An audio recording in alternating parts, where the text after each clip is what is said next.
It's the DUTCHTOWN Griffins. It's the SULPHUR Tornadoes. It's the REV game of the week. The Griffins 1-1 away from heading to the quarterfinals in the Division I non-select pairings.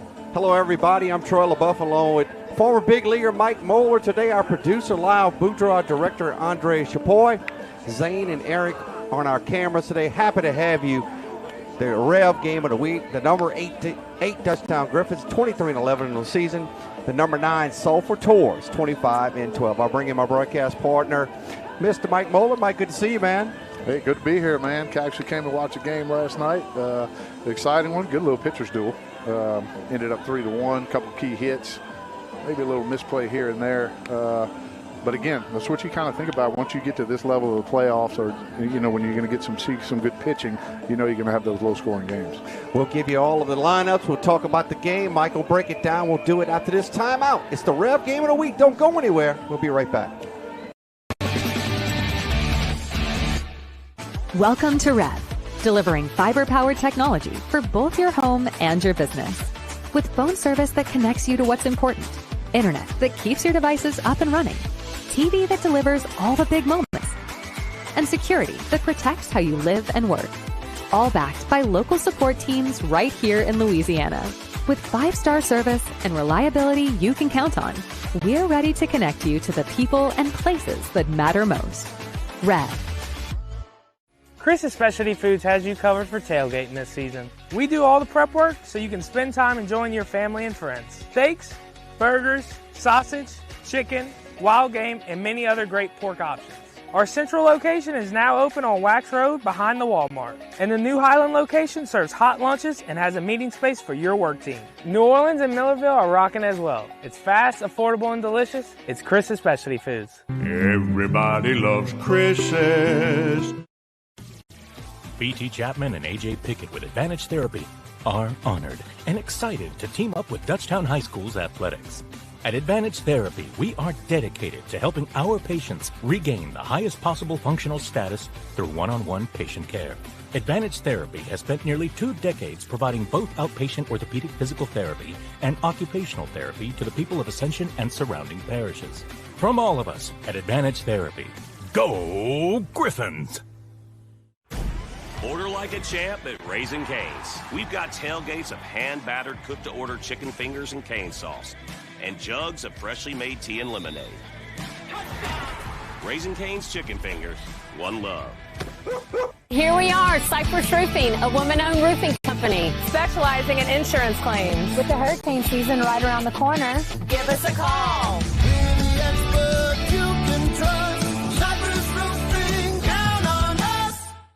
Dr. Brian Hollis is Ascension Parish's orthodontist.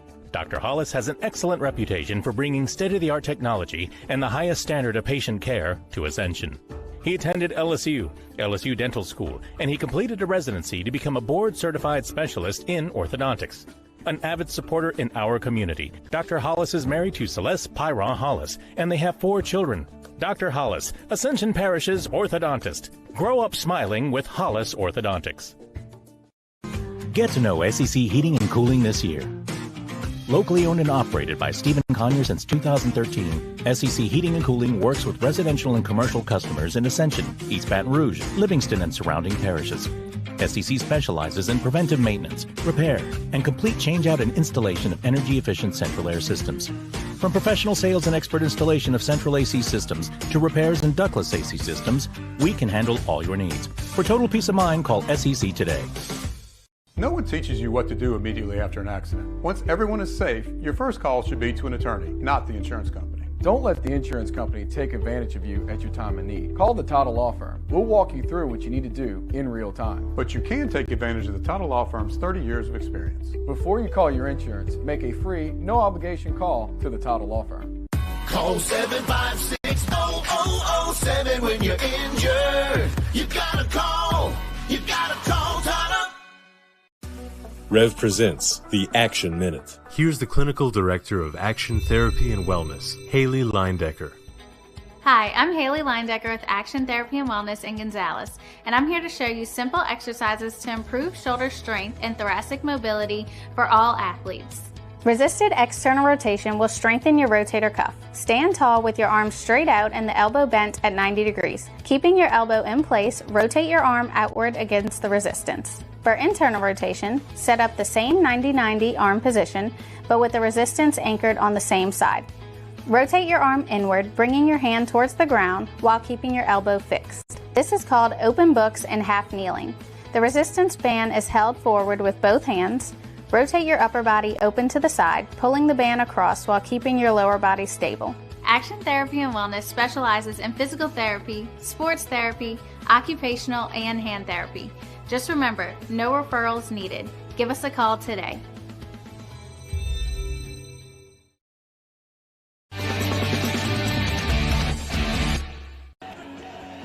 Back at Griffin Field, Troy LaBeouf along with former big leaguer Mike Moeller bringing the action today on the REV game of the week. Final game on REV for this season, 60 games covered. I know REV is excited about that. Great job by the crew, Mr. Lyle Boudreau, Andre Chapoy, and everybody. Happy to bring the action to you. Mike, let's talk about last night's game. Oh, it was a pitcher's duel, and they had two pretty good guys on the mound going at it last night. Absolutely. Kason Johnson for Dutchtown and Carter Wilson for Sulphur. Again, we mentioned when you get to this level or this stage of the playoffs, you're going to see some good arms, and we definitely saw both teams with their good arms last night. Kason Johnson coming out on top, actually pitched a complete game for the Griffins, finished up winning that game 3-1. The Griffins actually got a couple runs early, one in the first and one in the third, and then got an insurance run later in the sixth inning. As a pitcher, you got to like to see that. You see so many high-scoring games now, but the pitching was really good last night. Wilson is a McNeese signee. He's going to play in the All-Star game, and Johnson, obviously, we played the college level as well. Yeah, I mean, I love watching it. They both filled up the strike zone. There were a couple, walks kind of sprinkled here and there, but they filled the strike zone up, and that's kind of what you expect at this time. Good little breaking ball by Carter Wilson. I liked his he got a tight little breaking ball. He kept the Griffins off balance. The first run they scored was actually probably an unearned run because there was an errant throw that got the base runner from second to third, and he ended up scoring on a fielder's choice ground ball to second base there. Two of the best teams are going at it today, Dutchtown and Sulphur. Mike, let's break down these two teams right now. So if you look at the Griffins, they're coming in as number 8. They got a record on the season of 23-11. They did get that bye, being in the 8th seed, so they got the bye in the first round. And then the Sulphur TORS, they come in at 25-12 record. Just missed out on that first round bye as they come in as number 9, so they had to play in the bye district, which they defeated the Northwood Shreve. Score from 6-1 and 11-4. Dutchtown coached by Chris Schexnayder. Congratulations to Coach Schexnayder. 450 wins, 19 seasons. He's the only baseball coach they've known over here. Yeah, I mean, he came in under the tutelage of Mike Toops, who was here from the infancy or the infant stages of the program. And when Mike Toops, I think he left and maybe went across to Burnside over there to East Ascension, Coach Shake took over 450 wins. I mean, that's quite the resume. Thomas Tillery on the other side for Sulphur, outstanding coach in his 3rd season. Sulphur's a strong program. We're expecting a really good one today. Let's take a look at the pairings. Boy, what jumps out at you right here is obviously West Monroe is not advancing to the next series. Correct. They face number 14 Destrehan and loses the first 2 games of that series. So West Monroe, the number 3 seed, is out, and Destrehan will move on. You see Barb ends up beating Mandeville both of their first 2 games, so Barb will advance. Obviously, the Sulphur and Dutchtown leads this series 1-0, and then the Hahnville North Shore series, Hahnville won that series already, 2-0. And then the Ruston at Zachary series is over as well, as Zachary will move on as they defeated Ruston 2-0.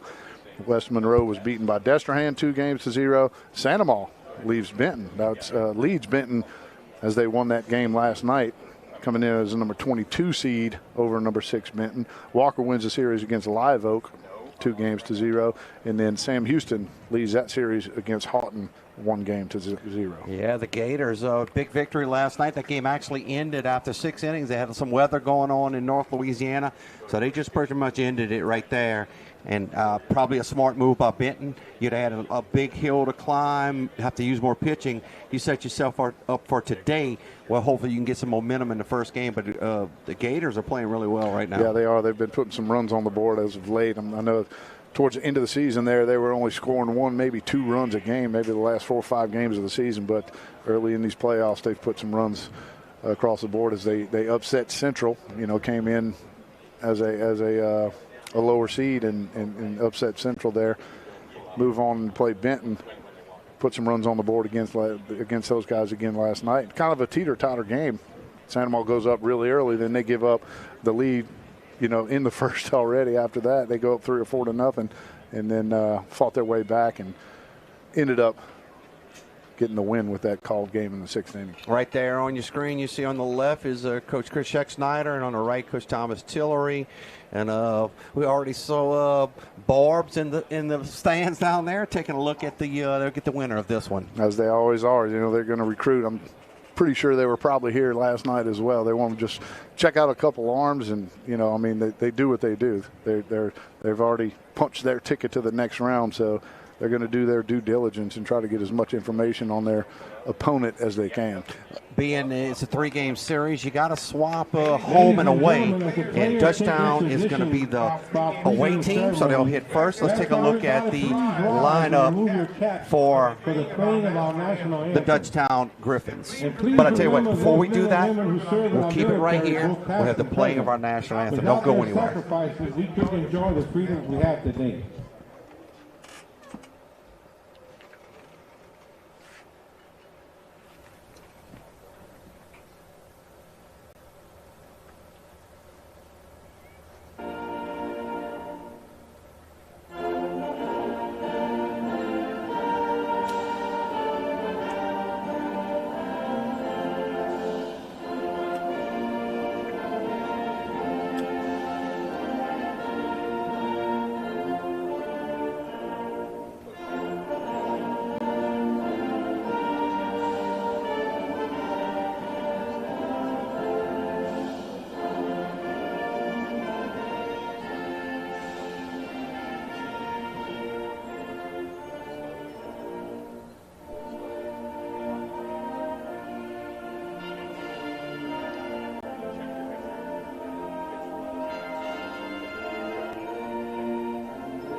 As the playing of our national anthem, game temperature 77 degrees.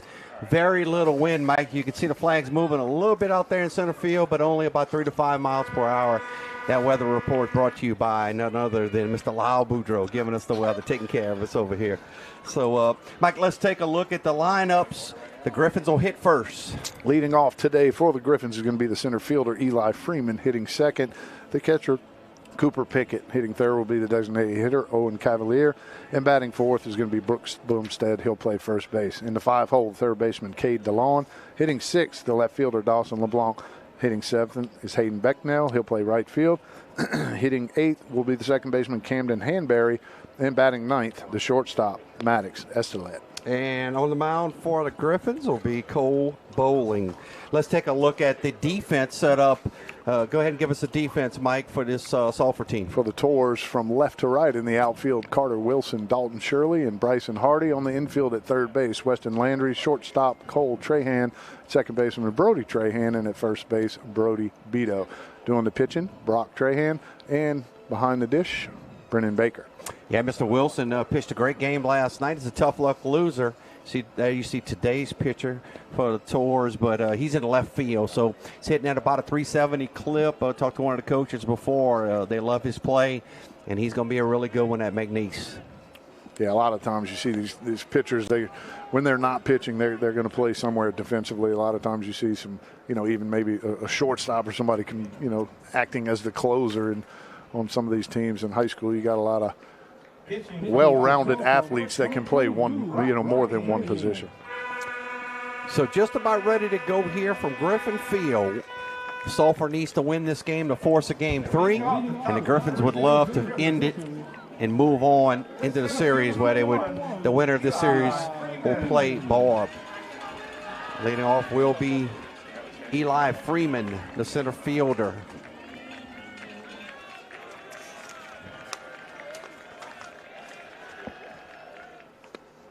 Try misses upstairs with a fastball, 1-0.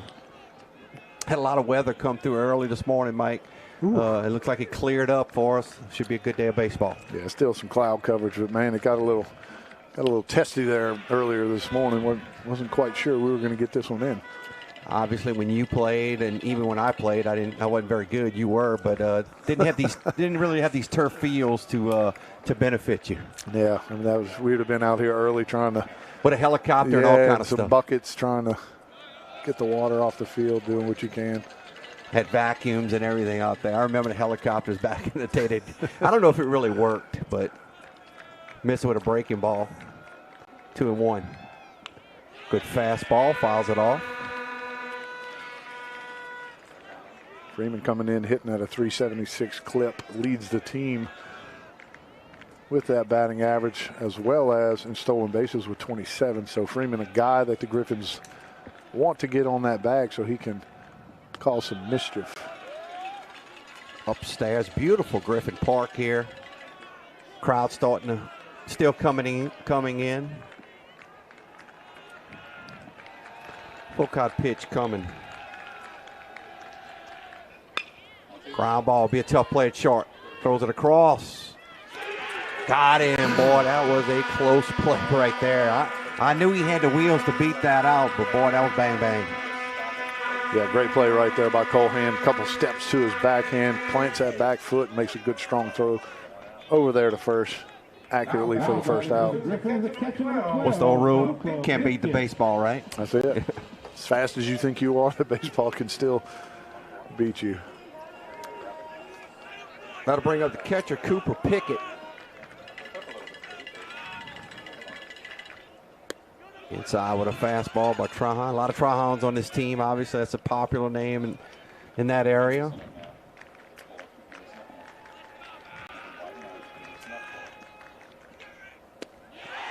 Breaking ball over for a strike. Good breaking ball right there. Throw a fastball up and in tight at first pitch. Start that breaking ball in that exact same spot. It's just tough to pull the trigger. Came back with it again. Must have been a bit inside.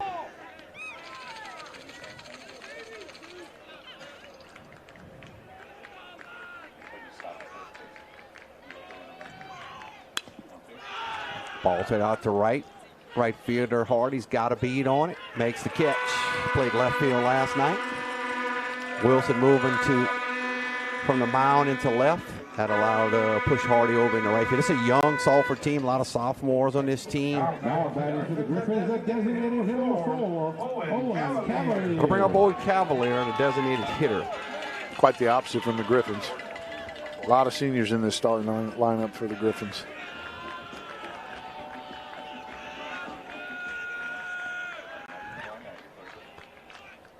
Got a piece of him. Breaking ball. Didn't break like he wanted it to. And if you're going to get hit with a pitch, that's the one you want to get hit with, right? A little softer breaking ball.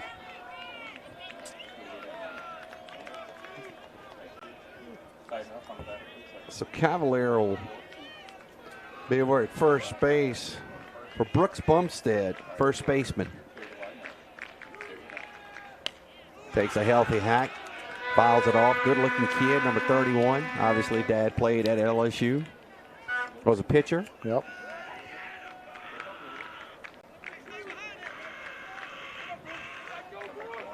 Oh, 1 count to Bumstead.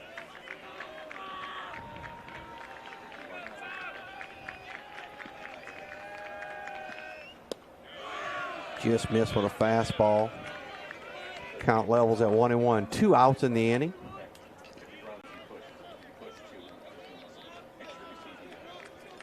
Great camera shot from our crew right there.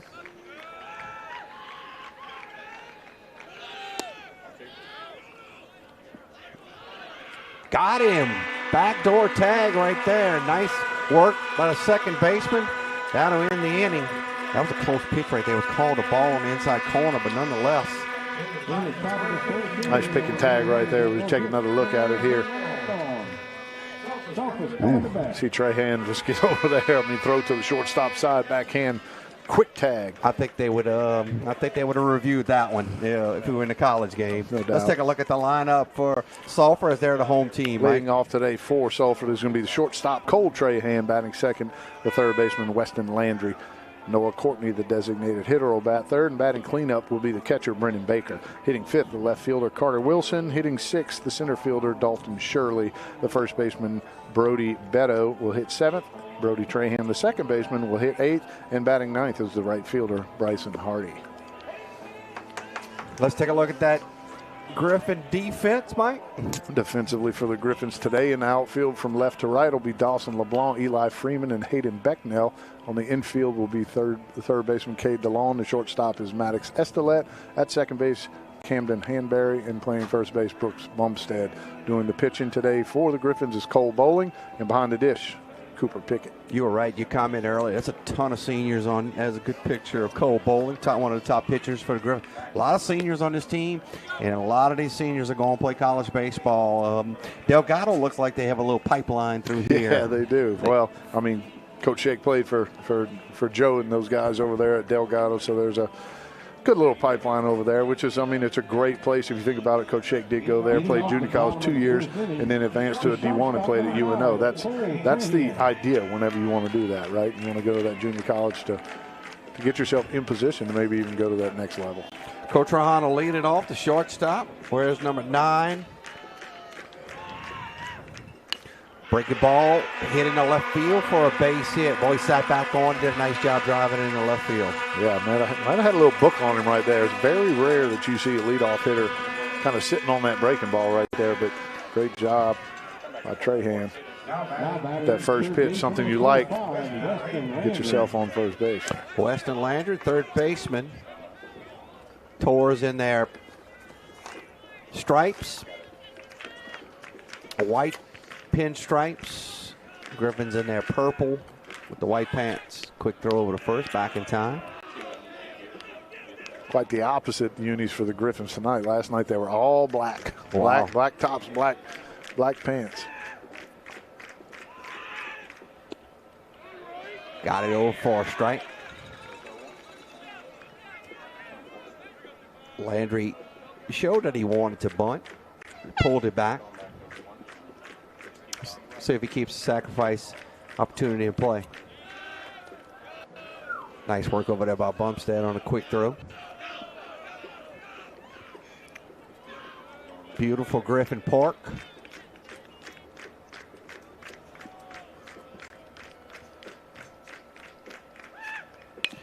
Fastball hit on the button. Center fielder Freeman's going to take a couple steps back. He makes the catch for the first out of the inning. Hit that one right on the button. Yeah, he hit it on the button, but tough to leave that part of the yard here at Griffin Park. 385 dead center. With the higher wall. Noah Courtney, designated hitter, good-looking kid. I saw him in the cage earlier today.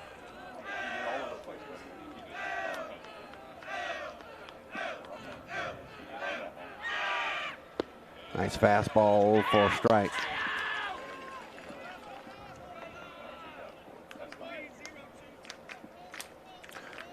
Bowling's going to be a little tough to maybe try to steal some bags off of. He is super quick to the plate. You see he kind of barely picks up that front leg before he makes his move towards home. He looks like he's got a control of the strike zone as well. Yeah. I mean, he's not a fireball thrower, but he can get the breaking ball over. He can throw strikes with the fastball as well. There goes a runner. Oh, got him. Nice throw by Pickett. Had erased Cole Trahan. Saw Pickett do that 2 times last night. Let those guys make a couple really good throws to cut down some runners in last night's game. Picked up where he left off. Gunning down Trahan. trying to steal that bag. And again, that's what I was talking about, bowling super quick to the plate, so he even gives Pickett a little bit longer chance to, or longer time to get rid of that ball and make a good throw. As a catcher, you got to love that. Absolutely. Even that half a second makes a difference. Big chopper to third. Foul ball. That levels the count at 2-2, 2 outs. So both teams have had a runner thrown out by the catcher here in the first inning. Yeah, and it's a fine line if you're the pitcher. You want to be quick to the plate, right, to give your catcher a shot, but you don't want to be too quick to where you're kind of messing up your mechanics. And, you know, I don't want that runner to take me out of my game. My main priority still is to get the hitter out. I try to get worried about that runner at first base too much. Pitch by control and control the base paths. That's it. That's it. And if you look at Bowling's numbers, I mean, 33 in the 2/3 innings, he's only walked nine guys. So he's a strike thrower. Foul ball. Courtney flirted with the right field line right there, but it was well foul. It was a late on a fastball right here, Mike. So we'll see what they decide to throw.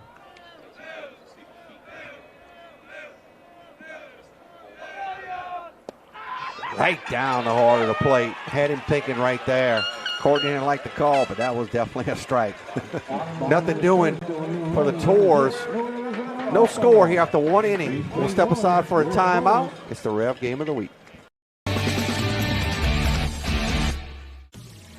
BT Chapman and AJ Pickett with Advantage Therapy are honored and excited to team up with Dutchtown High School's athletics. At Advantage Therapy, we are dedicated to helping our patients regain the highest possible functional status through one-on-one patient care. Advantage Therapy has spent nearly 2 decades providing both outpatient orthopedic physical therapy and occupational therapy to the people of Ascension and surrounding parishes. From all of us at Advantage Therapy, go Griffins! Order like a champ at Raising Cane's. We've got tailgates of hand-battered, cooked-to-order chicken fingers and cane sauce, and jugs of freshly made tea and lemonade. Raising Cane's Chicken Fingers, one love. Here we are, Cypress Roofing, a woman-owned roofing company specializing in insurance claims. With the hurricane season right around the corner, give us a call.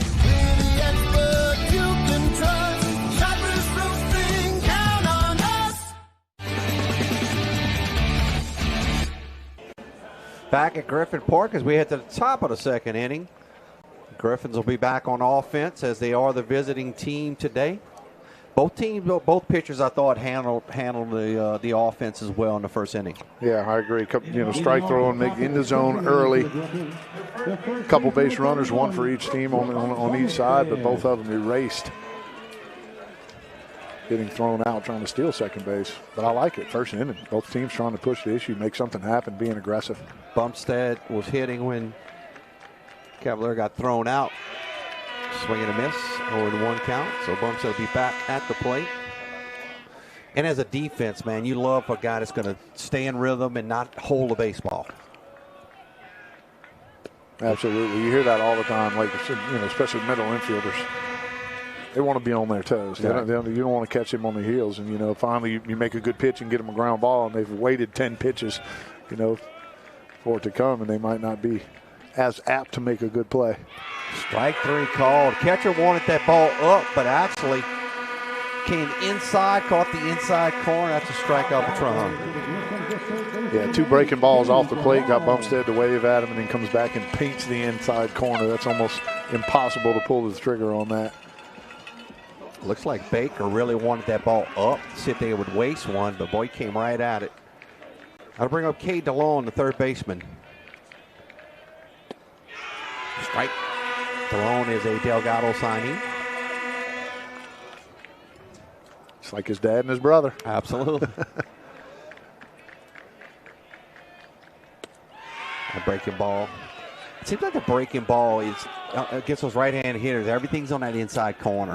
And that's, look, I don't know if that's intentional or not, but those are ones that are tough to take a good swing at because it's last minute that you need to make that decision because the ball's coming at you. It's tracking the entire way.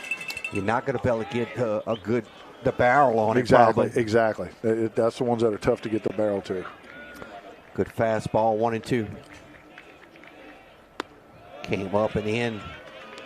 That's probably the pitch they were looking for on Bumstead, that 0-2 pitch. Sometimes you make a mistake and you get away with it. Yeah, right? yeah. He wanted it up. You saw the catcher was flashing, but well, I know you tell him. I know Coach Shake's probably thinking, all right, just take it right there. Yeah. Wear it.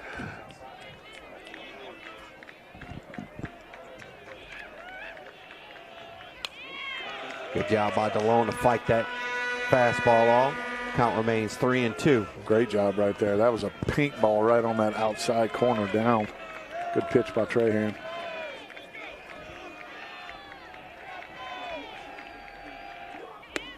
Strike 3 called. Boy, he could burn that inside corner, man. He's really good at it. And what you don't see a lot in high school is somebody that can actually pitch to that location. A lot of times you see the high school guys try to throw in there and then, get a little wild, maybe hit a couple guys or whatever. You get the guy that can actually throw strikes in there when he wants to, he is going to be tough to beat. Dawson LeBlanc. Strike called. Same side, same sequence, just the opposite side hitter, right? Left-handed hitter paints that inside corner. First pitch right away. LeBlanc's the left fielder. Goes away with a fastball right there. Levels the count at 1-1.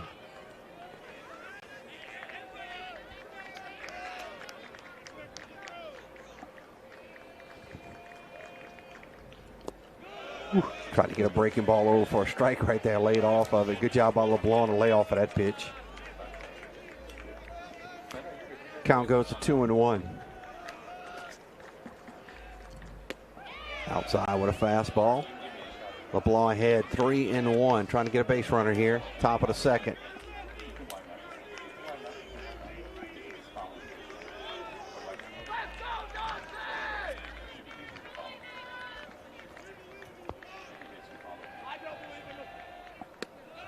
Missed outside again.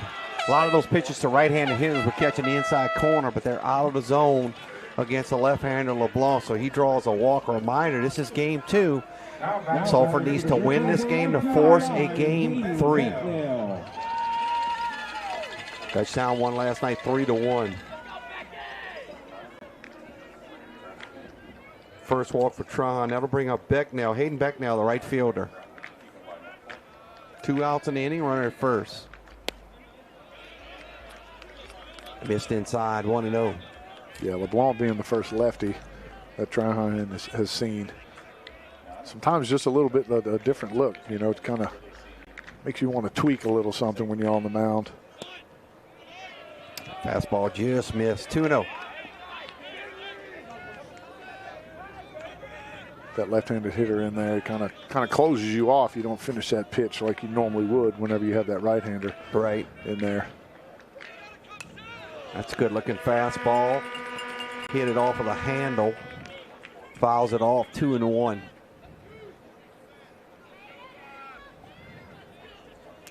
I have to get our camera crew to get a shot of, I think we have ESPN here today.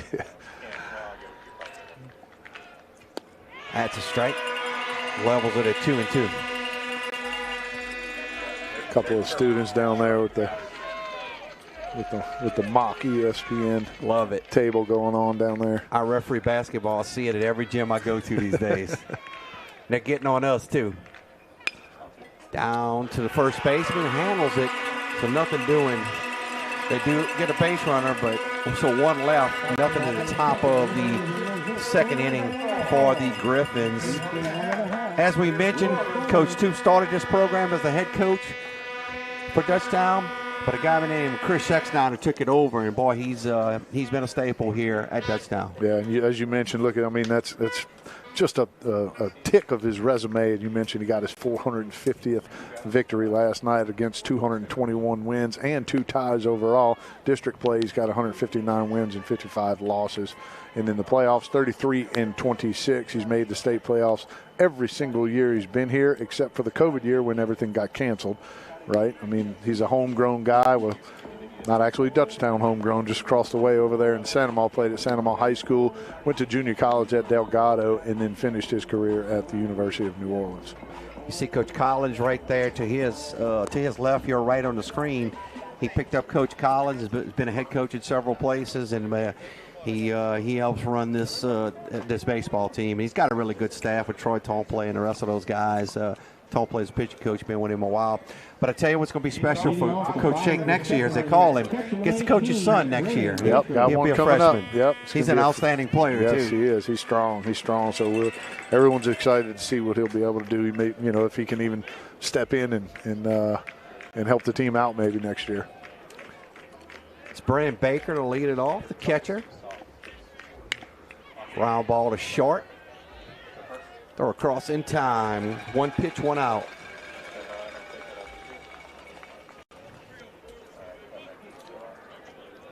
Estelle made it look easy.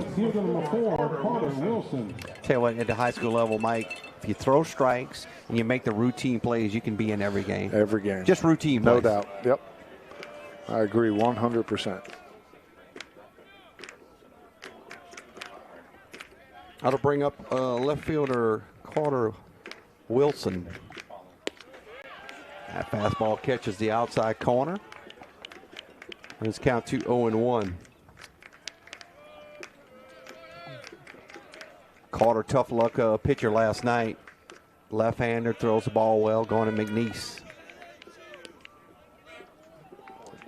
Yeah, sometimes the numbers don't. It was actually paint the picture. It was a duel. Yeah, if you're here, I mean, you can tell he's got good stuff. He's a gamer. He's going to participate in the All-Star game as well. He's down to count 1-2. Bowling tried to get him to chase one out of the zone, laid off. He was counted 2-2. Bowling working quick too, getting that ball, gripping it and ripping it. You mentioned throwing strikes to keep the defenders on their toes. Not taking a lot of time in between helps as well. That's Freeman. Got a lot of speed in the outfield. He gets to it. Gotta love when you got a center fielder that can put him down and go get him, man. He can just control it. I mean, just like in football, you want to be good up the middle. You want to be good in baseball up the middle as well. Absolutely, and just from like our view here, I mean, look how enormous that the gaps look, and as well as into center field. You want to have somebody that can roam out there for you. As the opposite center fielder, Dalton Shirley.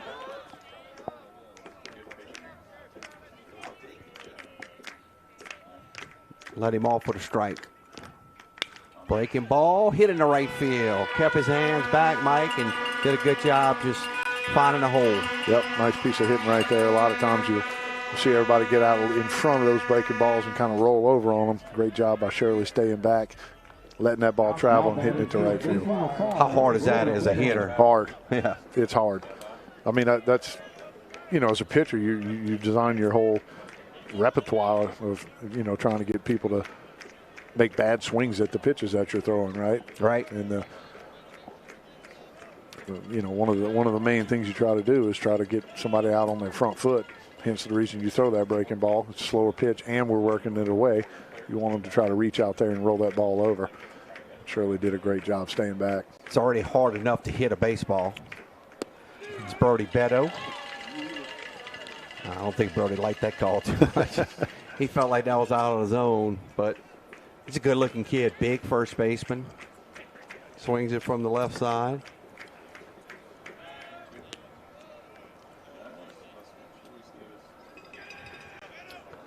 Yeah, I mean, you're talking about Hall of Famers fail 7 out of 10 times. So absolutely, baseball is hard. It is. That one's roped in the left center. Again, good-looking swing right there from the left-handed first baseman Brody Beto. Really good-looking swing. Really good. Kept the hands inside right there. Lefties they just look so pretty, their swings, whenever they can do that. Stay inside of that ball and kind of drop the head. Looks like they know what they're doing. Absolutely. It's just like when you see that lefty hit that single to left field, it looks so much better than a righty hitting it to right field. I don't know why. Chipper Jones. And he could do it from both sides of the plate. Correct. Fastball, nice spot on the inside corner to Brody Trahan, second baseman. Bowling not backing down, comes right back with a strike. Sulphur barreled some balls last night in that game. But like you said, make the plays. Catch and throw the balls that are hit to you. You can be in every game. Up and in. Gets him off the plate a bit, 1-1. How tough is it to pitch against a team that really crowds the plate? I mean, it depends on like what kind of pitcher you are, what your strength is. If your strength is to pitch inside, and that's where you're comfortable doing, then it really doesn't affect you as much. Yeah, but whenever you're a outer third, outer half kind of pitcher, then it makes you think you got to move your plate over a little bit. Expand your zone a little bit outside because you don't want to hit them. Yeah, but a lot of times those hitters, it's what people don't know is when they crowd the plate, they don't like the outside pitch. They're getting they feel like they can't get to it. They can't get to it, so they're going to crowd the plate. Now you come inside. I mean, you think about like an Anthony Rizzo, somebody that you used to watch. This guy stood on the plate. You think you can get in there, but he's got the quickest hands ever. Kyle Schwarber, somebody like that you see on TV. The guys that stand away from the plate, they don't like that ball inside. I think he went. Yes, he did. He records a strikeout.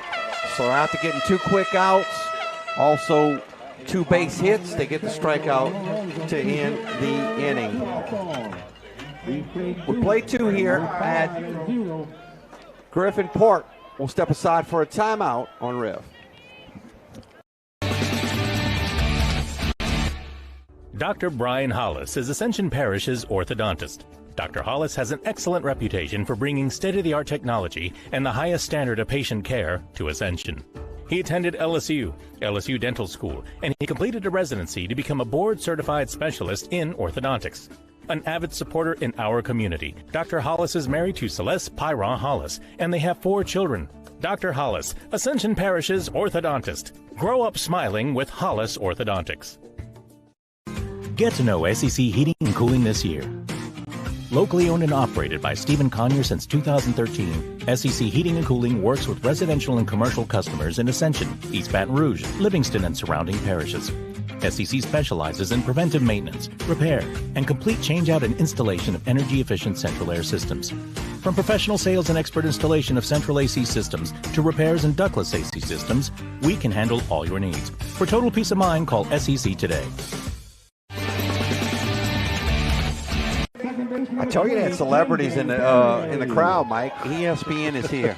You see them right there. They are coming live, sending that back to Connecticut. Up close and personal, right there on the net. Also, probably having a couple of things to say. I'm sure. All clean. I'm sure. Yeah, that's what they're there for. They have the air horns, the cowbells, making themselves known. Gotta love it. See, that's where I would be. I wouldn't be playing. I wasn't good enough. I'd be one of them outside guys. Laid off with a breaking ball. It's number 20, Camden Hanbury.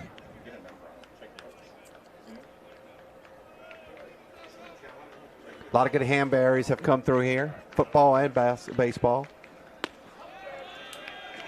Upstairs, what a fastball. Count goes to 2-1.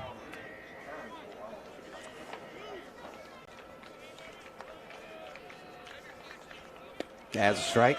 Levels it at 2-2. Top of the third, no score. Dutchtown and Sulphur. Dutchtown looking to end it and head to the quarters. If they can win the first one, got him down, swinging a miss. And Sulphur trying to force a game 3, which will be immediately following. Now that will not be on REV. No. You mentioned this is our last REV game Number of the 60. season.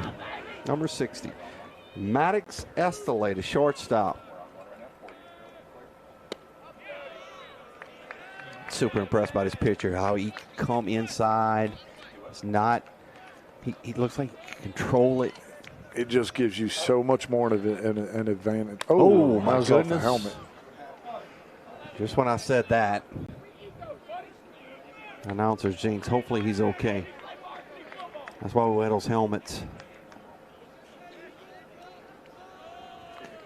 Looks like he got him in the bill. Let's take another look here. I tell you what, the little extra flap they've added to the helmets, I think certainly helps. Yeah, I mean, he did exactly what he's supposed to do, right? You see him kind of turn and give with it. That kind of, I don't want to say it softens the blow, but literally it does, right? I mean, you don't want to take anything away from somebody getting hit in the head. Right. Coach Max Richter coaching over at first base, going to check him out. Maddox seems to be okay. Back to the top of the lineup, and Eli Freeman. Freeman grounded to short back in the first.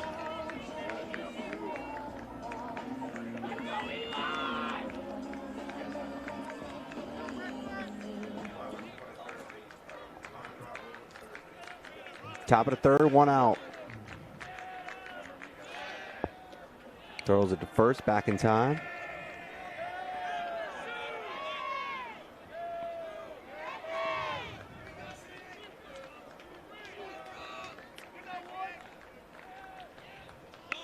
Puts the bunt down. He's gonna let it roll foul. Good choice right there. Great job by Landry. Let that go. I mean, it's kind of do or die, right? If you let it hit, you know you're not going to get the guy at first base, so you might as well just let it go and hope it goes foul. You're not going to throw Freeman out, I promise you that. No. So good choice, and you're hoping it doesn't check up. Not a bad idea by Freeman.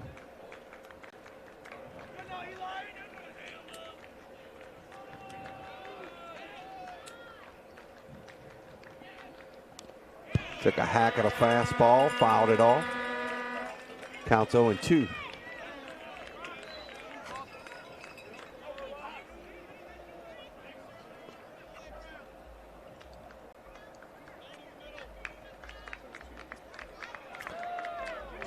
Count to Freeman. Estelé on first. Short. See if they can turn it. Over to second. Over to first. In time. Double play. What a nice play by the Sulphur defense right there. 6-4-3. Mike, that's the pitcher's best friend. Just how you drew it up. See, take a look at it again. Get rid of it. Just Trahan really quick to Trahan over to Vito. 6-4-3, just like they drew it up. I know a man that's probably happy about that is the guy we're going to talk about next, Mike, is Coach Thomas Tillery and the Sulphur baseball team. Yeah, Tillery coming in third season at Sulphur, 71-45 overall, coming from Karen Crow, where he spent 7 years prior to coming to Sulphur. See where he went to high school right around the corner from Sulphur at Sam Houston, went to junior college at LSU Eunice, and finished up at Southern Arkansas University. Most of these baseball coaches, it seems like, play a little college baseball. Absolutely. They're all coming in with some resumes. They've been around it, they played it, they know it, and they like to teach it. I always wonder about this, Mike. It seems like at the major league level, I mean, you were there for 7 years, I believe. It seems like catchers make good managers. If you think about it, I mean, Joe Torres with the Yankees back in the day. I mean, they're the quarterback per se, right? Back there, they see everything. They know where everyone needs to be. You know, your cutoffs, your positioning. They see all the pitchers. They see all the pitches. It just seems like they make really good managers. They do. I mean, they just. I'd like to know the percentage of major league managers that caught. They are. I mean, they're the manager on the field, right, whenever they're playing. So they're just kind of making that transition. Once they get a little bit too old to squat down back there anymore, they just go into coaching. That'll bring up Bryson Hardy. Hardy's a 9-hole, playing right today, played left field last night.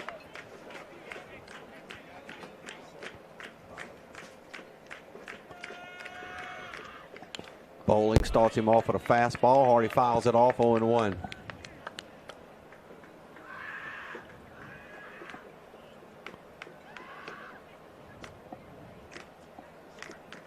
Bottom of third, no score. Up the middle. It's going to be a tough play. Second baseman will throw it across. Got him. Bang, bang play. Nice play by Hanbury right there. You only got one shot, right? Got to make that quick transition. Check it out again.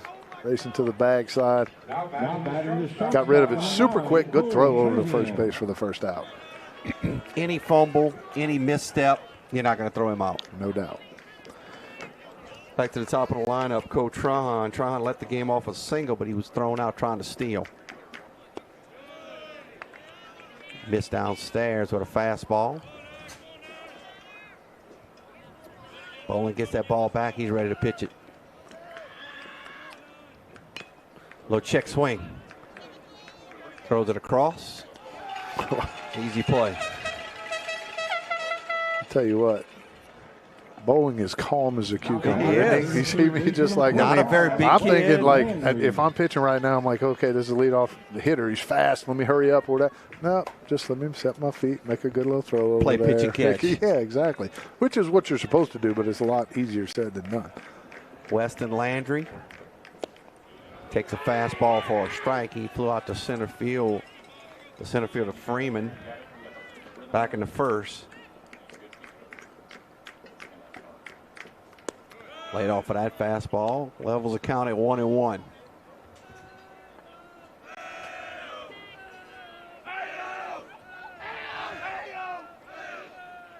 Right back up the middle. Not going to throw it right here. I don't think they could have got him right there. It'd have been maybe bang bang. We'll see, but it could have seen. But I don't know. I don't know if they could have got him. Yeah, I mean, just maybe he didn't get a good handle on it. If that's the case, you got to eat it, immediately. But that's a jam shot up the middle. The ball wasn't hit that hard, right?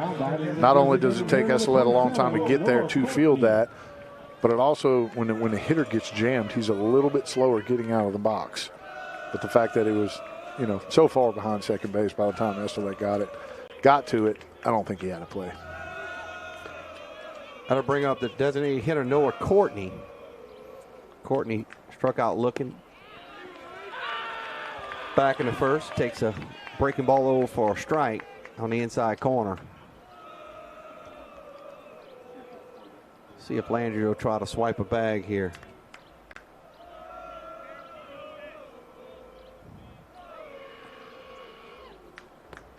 Missed downstairs with a fastball. Levels it at 1-1.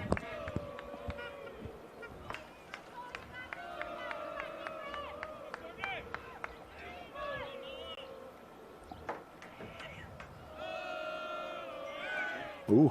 Boy, he froze him for a second. He had him like leaning a little bit. That throws in a better spot right there. I think he could have picked him. Got a good lead out past the cut. Should be an easy play for Freeman, and it is.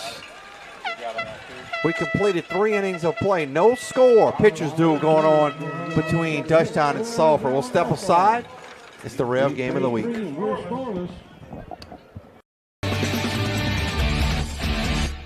No one teaches you what to do immediately after an accident. Once everyone is safe, your first call should be to an attorney, not the insurance company. Don't let the insurance company take advantage of you at your time of need. Call the Tata Law Firm. We'll walk you through what you need to do in real time. But you can take advantage of the Tata Law Firm's 30 years of experience. Before you call your insurance, make a free, no obligation call to the Tata Law Firm.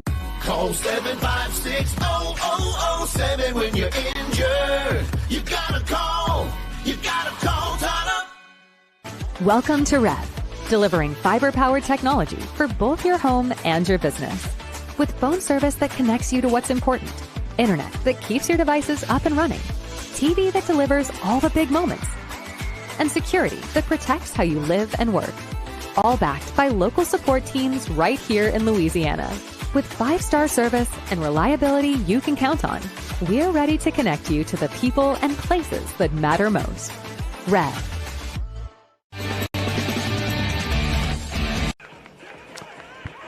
There's a crowd at Griffin Park getting after it.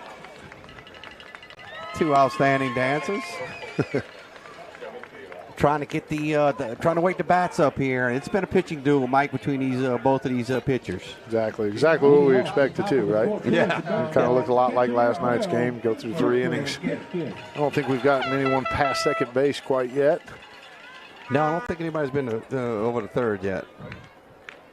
Pickett will lead it off. Catcher flew out to right. Fly ball to left. Takes care of that. That is Wilson out in left field. So 1 pitch, 1 out. Now batting for the Griffins, the designated hitter number 4, Owen Cavalier. Pickett trying to jump all over that first pitch fastball from Trahan. Got on his hands just a little bit. That'll bring up Owen Cavalier. He was hit by a pitch, takes a strike, but he was erased trying to steal.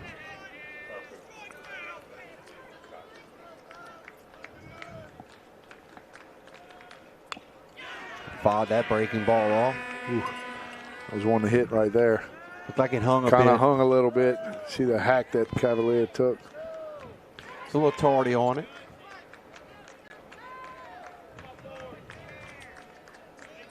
Oh, 2 pitch.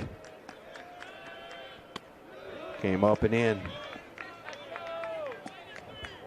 See if he's setting something up here, Mike. 2-2. Yeah, I mean, typically you would see, I mean, if it's a sequence, I'm thinking he's going to go right back to the breaking ball here.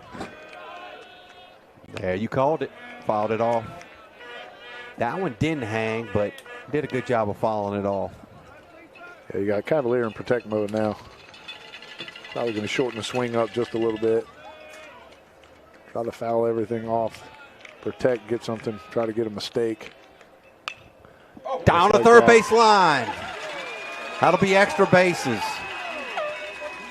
Should hold up at second, I believe. Got some really good bat on it right there. Yeah, and that's that breaking ball from Trahan right there. He probably wanted it a little bit further outside, hung over the plate just a little bit. See, Cavalier got the head of the bat to that one.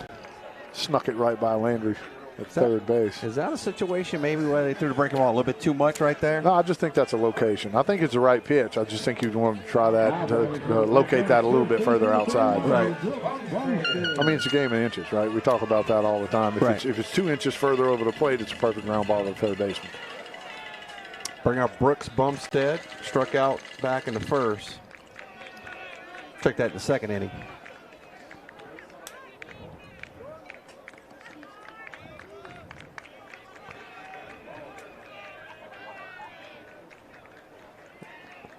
First hit for the Griffins. Stays inside. Brings the count 2-1-0. Well, you're right. That is the first hit. His first hit. And had a couple base runners, both hit by pitches.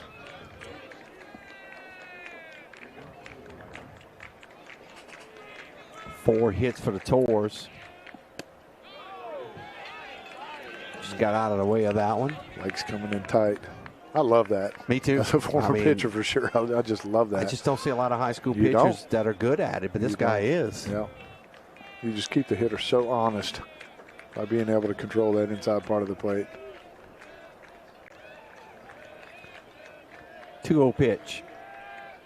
Got a good pitch. Throw it right up the middle. Running around third. Throw to the plate. They're going to hold him up. Snap throw back to third. He got him. Wow. I thought he was waving him. He tried to hold him up a little bit late. I'm not sure Cavalier saw the stop sign until it was too late. So a single for Bumstead. The way the relay looked, Mike, it looked like they were going to have him at the plate if they handled it. Yeah, but I mean that's a hot shot, one hopper to center field. It's going to be tough to score on that, even if you don't check up. So a big play by that Sulphur defense. Huge play right there. Boy, that gives you a little breath of fresh air if you're a pitcher or two.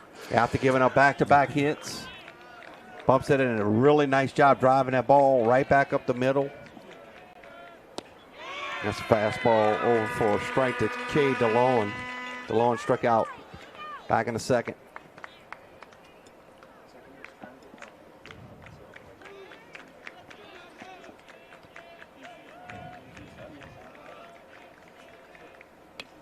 You talked about earlier, throw strikes and make the routine plays, especially when you get to this point of the playoffs.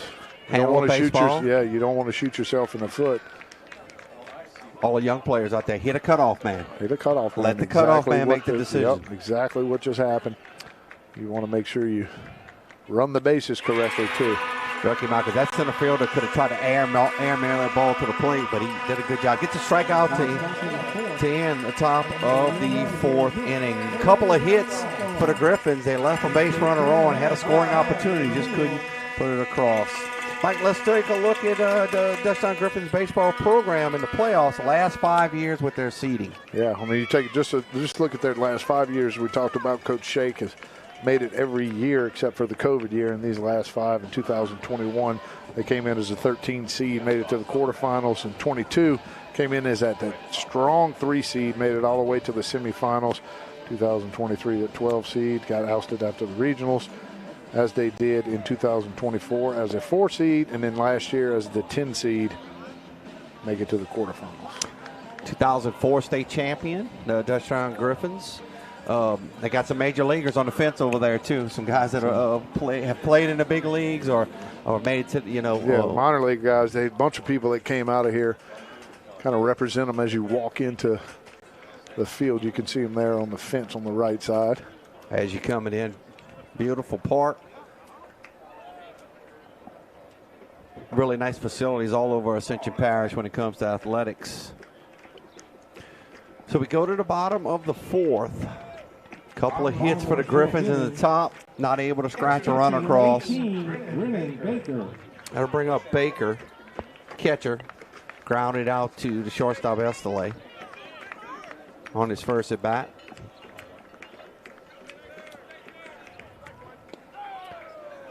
It's a lot of high percentage of strikes by both pitchers on first pitch. Then your hitting percentage goes down when you get in the hole. Well, that's the most important pitch. Second baseman going to have to hurry. Throws it across in time.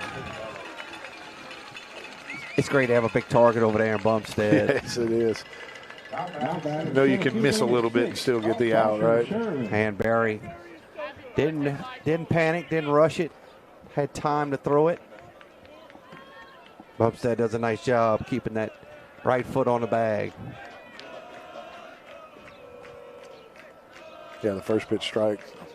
I tell the young guys that all the time. The most important pitch you throw is first pitch strike. You want to work ahead of the hitters. It just makes your life so much easier. Those hitting percentages go down as you get behind in the count. That's like when you pull the infield in. It raises the batting average for the hitter 100 points, right? You wonder why. Yeah. I got to ask you a question about something I'm seeing at the college level now. I may not know. I may not the shift. There's so much shifting now.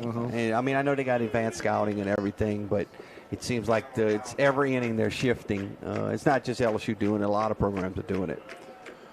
Yeah, and it kind of baffles me. I was asking something you guys did. No, we didn't do that. Of course, I played when it was black and white still, but no one did that. And the thing that baffles me is like when they play these shifts, these guys will never try to go against it. Yeah.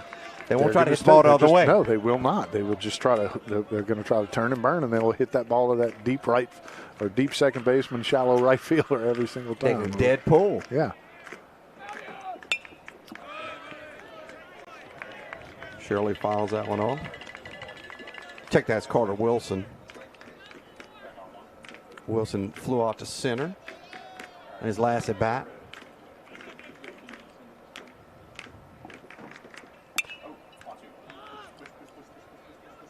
Freeman's got it. Center fielder takes choice there. Again, you got to love that. You see LeBlanc coming over from left field. That ball's tailing off back towards left field off that bat of a left-handed hitter. That's exactly what you want. You want two guys in position to catch it and let that center fielder take control, and you got your left fielder backing him up if something should happen. Now to bring up center fielder Dalton Shirley. He's got one of the 4 hits for the TORS. Leads him off with a fastball, fouls it off.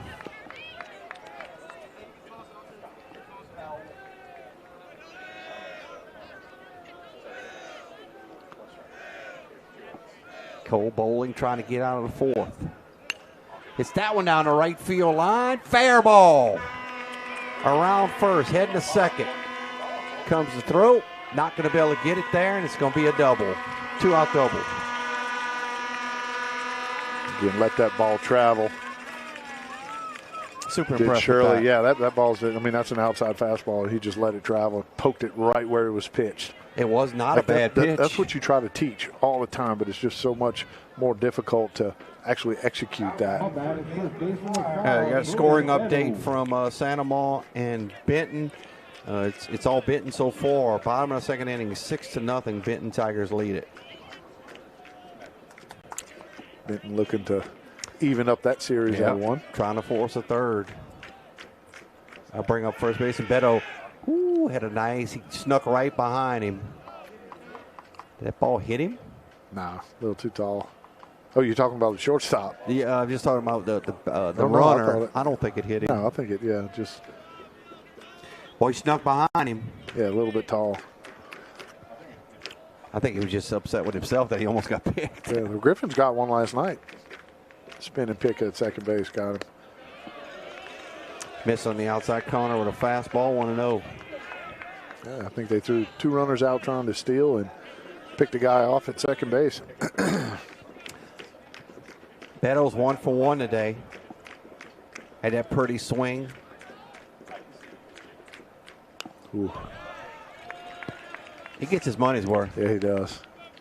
You just got to love the lefty swing, though. The King Griffies, the Will Clarks. Beto's a junior.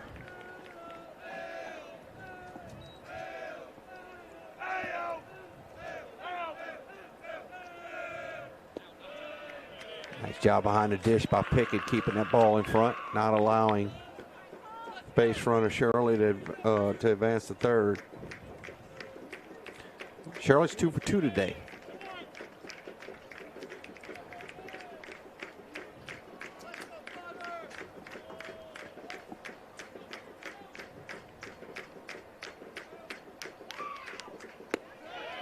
Swing and a miss.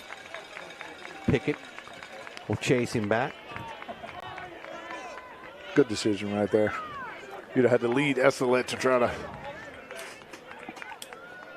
get the runner out if you make the throw right there, and you probably got a better chance to throw that thing into center field than you do 100%. actually pick him. You got 2 strikes on the hitter here. Let's see if we can go get the batter.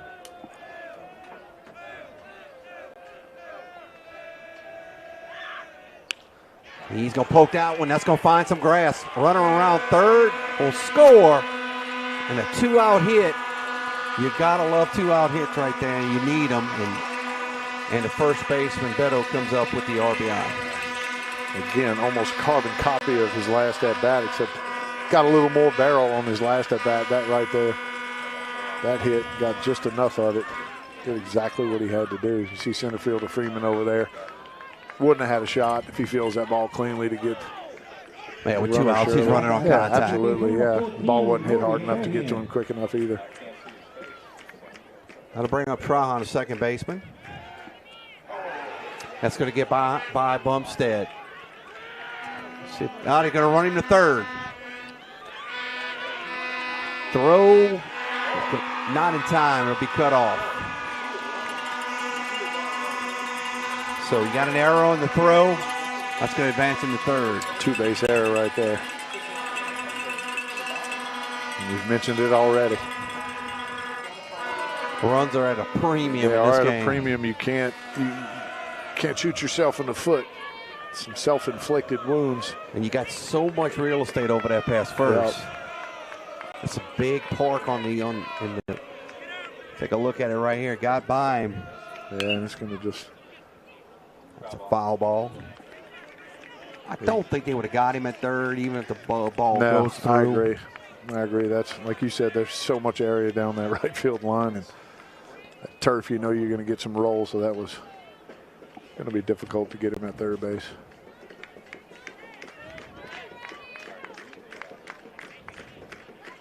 It's the sophomore Brody Trahan. He struck out in his first at bat. Looking for another 2-out hit. Stayed up. levels it at 1-1.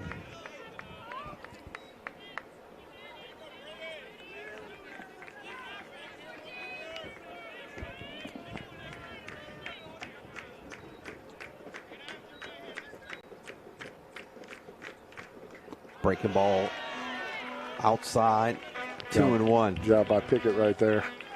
Smother that. It just gives you so much more confidence when you're on the mound, especially with a runner on third base, that you can still throw that pitch in the dirt and be confident it's not going to get by your catcher. Hit out in the right field. Right fielder's got it. So that's Pecknell out there, makes the catch, but the Sulphur does pick up a run. Got it on a couple of hits. They did it with 2 outs. We completed 4. The TORS lead it 1-0 over the Griffins. It's the Rev game of the week. Athletic training staff of Dutchtown High School would like to thank the following sponsors for their support of our Griffins Sports Medicine Program. Advantage Physical Therapy, Tata Law Firm, Baton Rouge Orthopedic Clinic Foundation, Cypress Physical Therapy. My name is Tamika Brooks, and I can tell you that REV Internet is the bomb. When I switched my services to REV, the people who came to set up were amazing. They were local, they were friendly, they were home.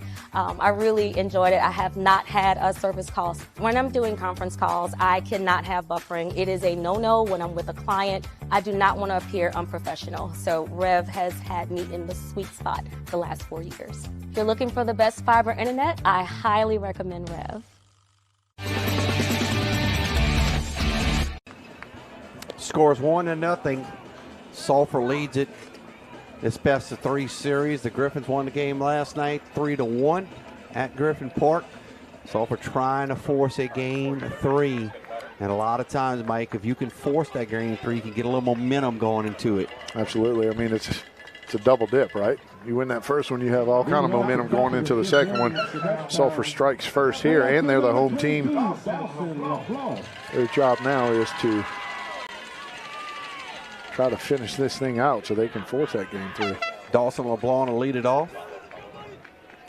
We're in the 5th. 1 pitch, center fielder drifted back. He's got it. 1 pitch, 1 out. Mike, do you like the format now with the 3-game series? I do. The better team, probably. Yeah, and I wasn't a big fan of the first game. The first game of the playoffs was a 1 game, and then it was best 2 out of 3, then 1-1, right? That was a little tough because if you had a good pitcher, you could have a 26 seed come in and beat anybody. Absolutely.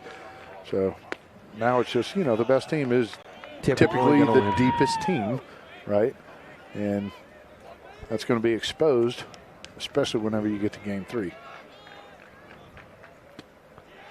Fastball up 2-0 to Hayden Becknell, the right fielder. He struck out in his first at bat.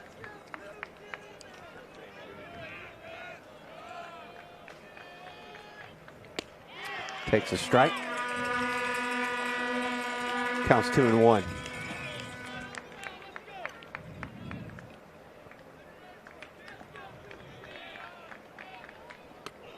Way upstairs. A little tall right there. Tried to overthrow that one. Tried to gas him a little bit. Becknell just looking for any way to get on here.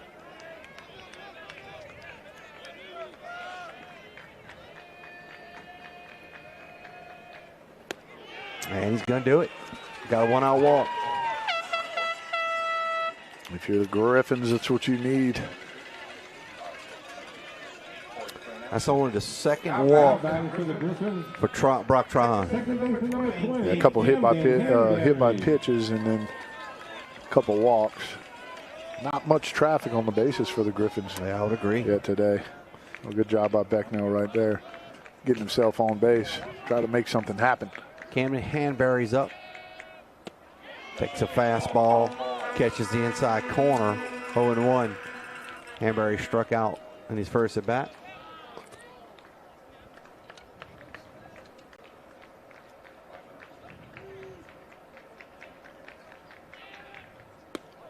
Snap throw to first. Back in time.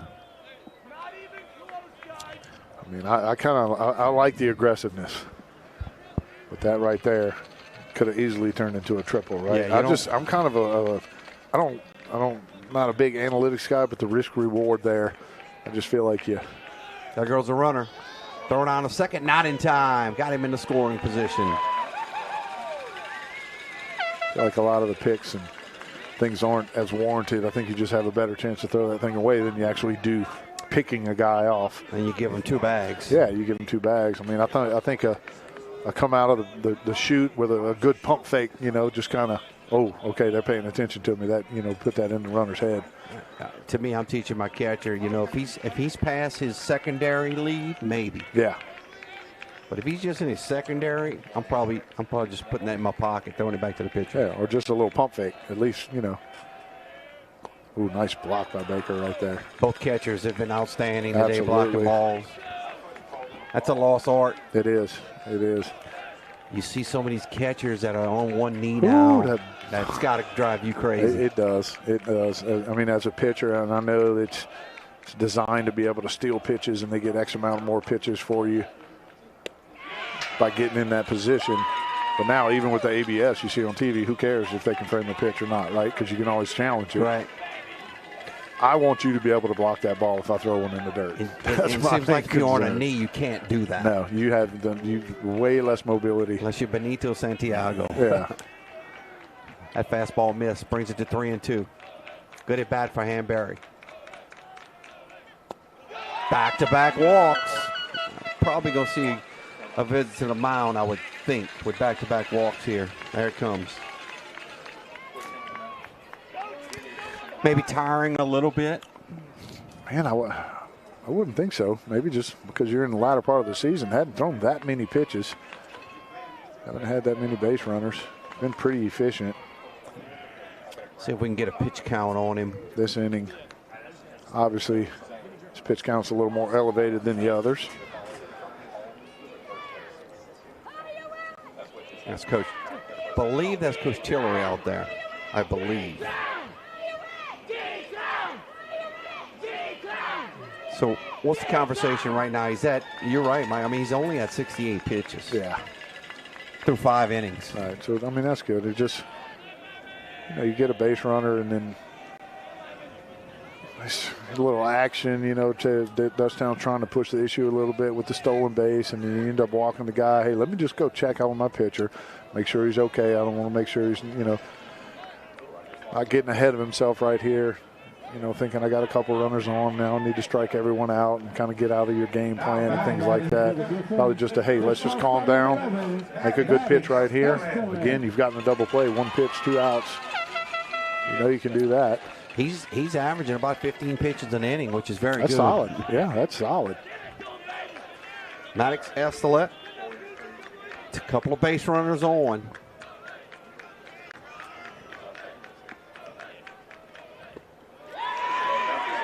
That would get him by the catcher. Just didn't get in his secondary lead right there. No secondary, but I think he might have lost the ball right there and put his head down and went back to second base.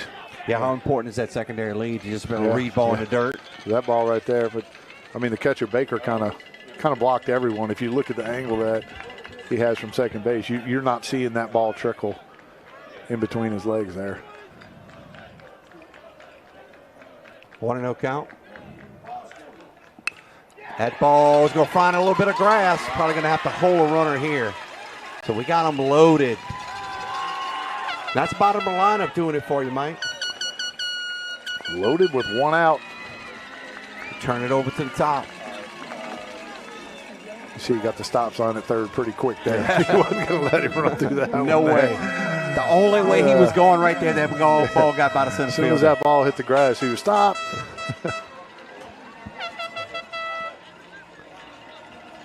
That's the 3rd hit of the day for the Griffins.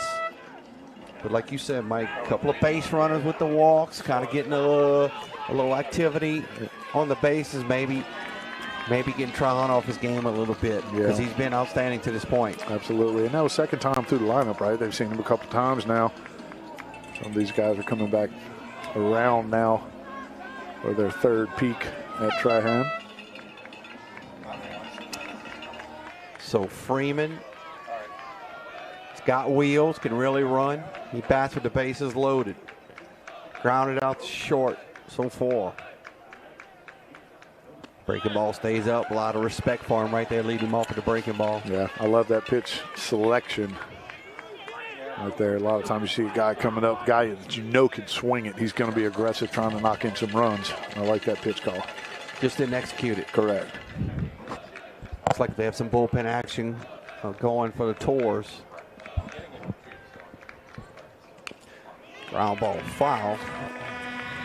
I love that pitch too, right there. As a hitter, I mean, if the pitcher leads you off with a curveball and it's a ball, typically the last pitcher looking for is another curveball, right? Because he just showed you. Well, he couldn't throw it for a strike. He's so trying to get a fastball over, probably. So I'm looking dead red right now, but you flip that curveball in there. That's a good pitch. Will Riley getting loose in the bullpen for the TORs. We tried to let that ball travel right there. Down to count 1 and 2. Big spot for Freeman here. Base hit could give the Griffins a lead. Yeah, Freeman looking for a ball elevated just like that one was. Something he can get in the air at least to the outfield to score that runner from third base.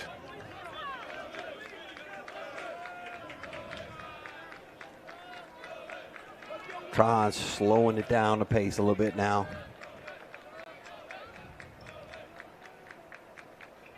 That ball's hit in outfield. I don't know if it's deep enough. Yeah, that'll do it. Throw to the plate. Not in time. I tell you what, it was just a situation when a left fielder, he hosed it, but he just wasn't in good enough position to have momentum behind his throw. I don't know, man. That's Wilson. I'm thinking he was kind of shallow. Good jump from third right there. Yeah. You see him sliding into home, but I'm thinking, how many pitches did he throw yesterday? What is this throw going to feel like coming from Wilson in left field? Right. Beautiful throw. Just a little bit too deep. And out. So that gets the run in. And why does that run score? On a walk. That'll bring up Pickett. What if you're Trahan here? Or if I'm the Sulphur staff, I'm thinking bases loaded, 1 out. If I can get out of there with only 1 run, that's a win. Yeah. You know. But Trahan's job here is not to exhale. Don't be like, oh, okay, now I got 2 outs or whatever. You still have to concentrate, grind to get this third out right here. A lot of times you'll see them let their guard down since they're not in as severe of a jam now. I said we get Andre to go back to that replay if he has it on the sacrifice fly, just to show you the arm strength of the left fielder. Wilson. It is right here. You see him cut around that ball. Oh, you're right. He did catch it glove side. That's great. That was a good throw. That's a great call by the umpire, too. Yeah. Good play all the way around.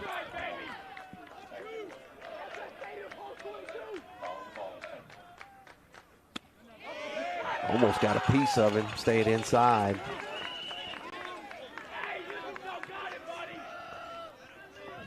So runner on first and second.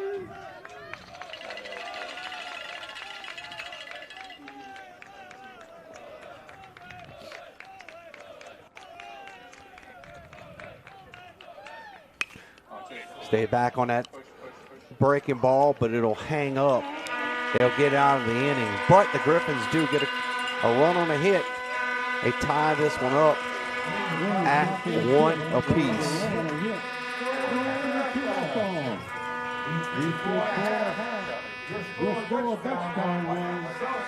Let's take a look at some of the replays you'll be able to see there in the summertime. We'll take a look at that. There you see a nice shot at the crowd. You can check it out on the Rev Sports 1 YouTube channel. You can subscribe to it. Summer replays of selected Rev games throughout the 2025-26 school year. That's going to be obviously all the different sports that Rev brings out there, and I think it's awesome what Rev does, partnering with these schools and being able to bring the action.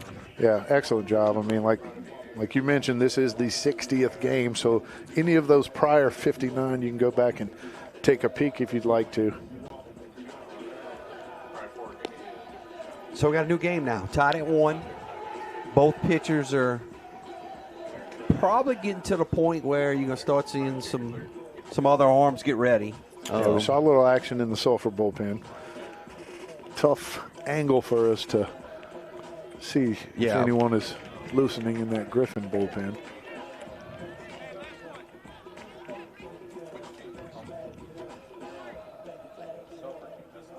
So, be the bottom of the 5th coming up. Leading off will be Bryson Hardy, a right fielder. Give you a pitch count on bowling in just a second.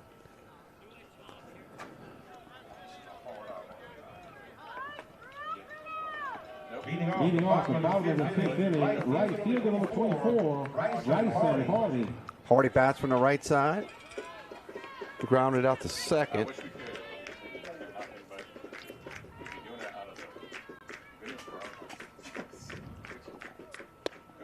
Fastball inside.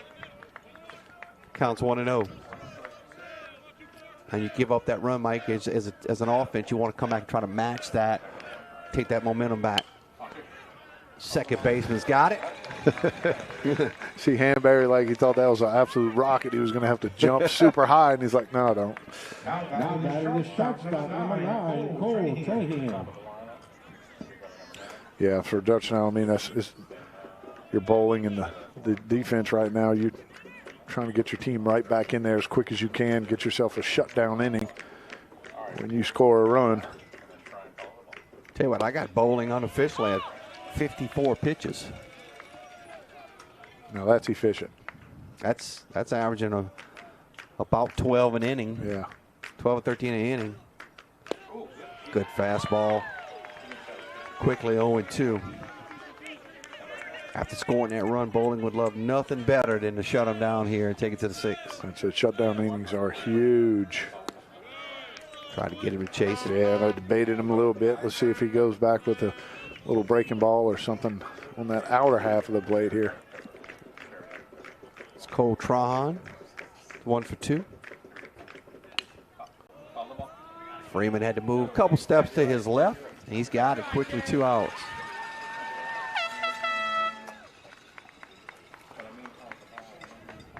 Now batting third baseman number 25, Weston Landry. Got to bring up Weston Landry. Landry's 1 for 2 today. Third baseman wears number 25.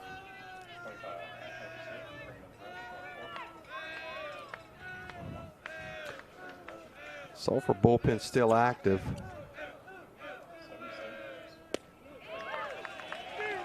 Swing and a miss. Franz being told at 77 pitches. So we get a scoring update on Sandoval.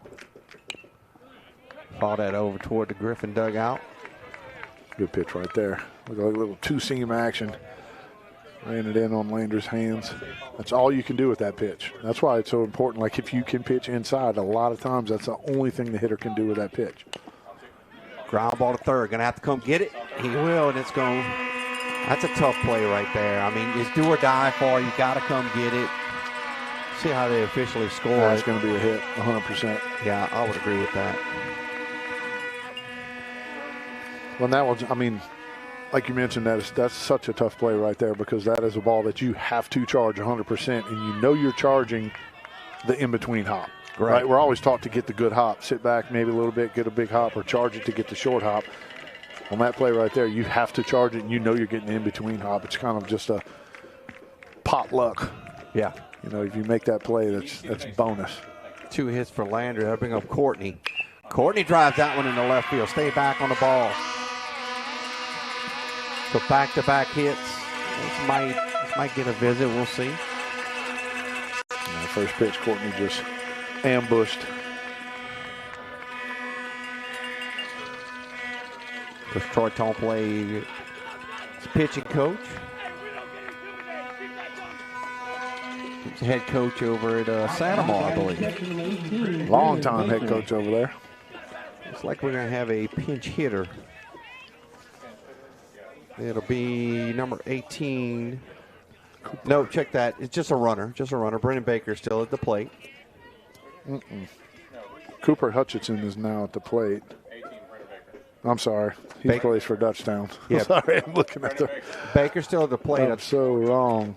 I think we had a runner.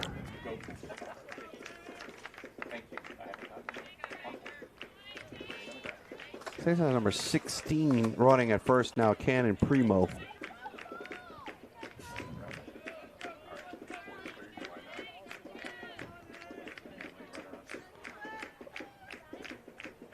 Baker drives it to third. Shabella touched the bag, and he does. Gets out of the jam right there after giving back-to-back hits. That'll take us through 5 complete. You see a nice job by our third baseman, DeLone. Doesn't have to throw it across, just touch. That'll take us through 5. Tied at 1. We'll be right back. You're watching the Rev Game of the Week. Athletic training staff of Dutchtown High School would like to thank the following sponsors for their support of our Griffins Sports Medicine Program. Cypress Roofing, SCC Heating and Cooling, Raising Cane's in Prairieville, Hollis Orthodontics.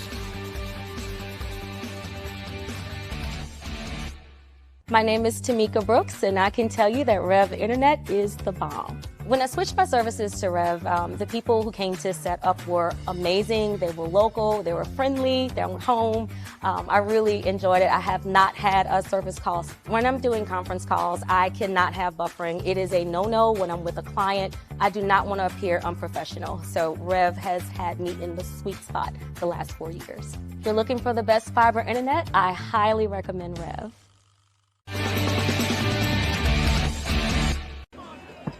Top of the 6th inning score is 1-1. Pitching duel between Trahan and Bowling.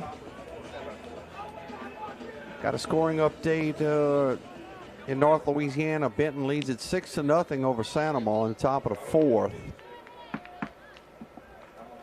Trahan coming in this inning after throwing 77 pitches so far.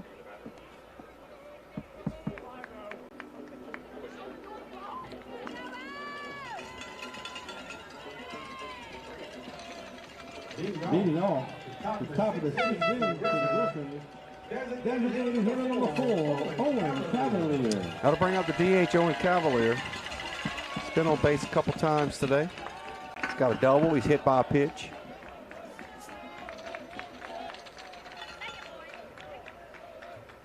Squares around the bunt, takes a fastball out, 1-0.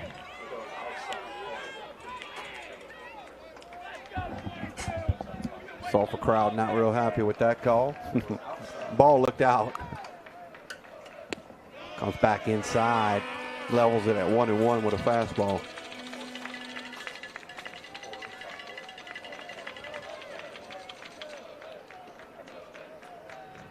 That's good breaking ball over for a strike.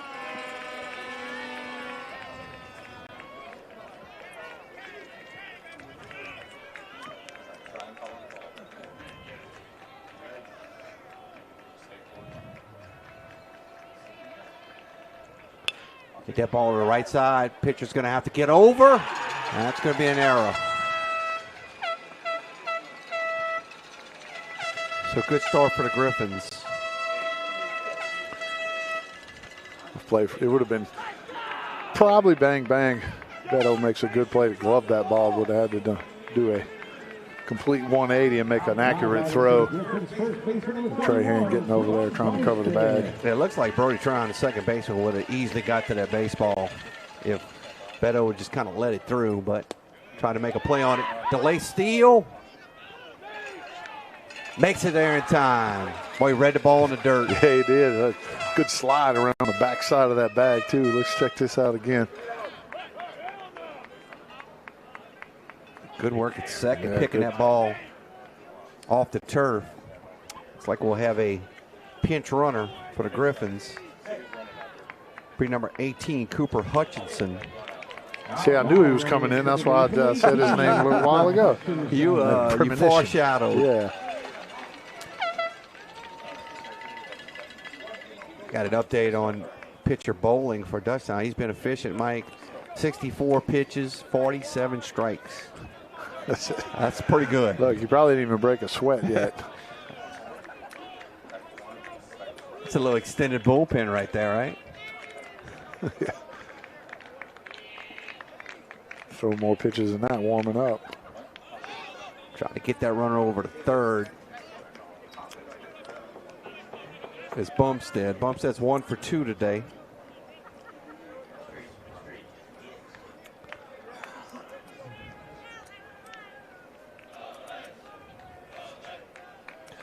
Bumstead's job right here, Mike. Hit that ball to the right side. Get that runner over. Yeah, got to get him to third base. Try to get him there with less than 2 outs if you can. Oh. Bumstead was able to get it. What happened there? He was able to get time called. Now he's going to have a talk with Coach Scheck-Snyder and Coach Collins over near third base coaching box. You don't always see umpires grant time like that late in the bat. Yeah. Usually see the pitchers get a little upset when that happens. You guys don't like that, right? No, you don't like that. Especially, I mean, you're gamed up, you're locked in, you go to start the pitch, and all of a sudden you got to shut everything down.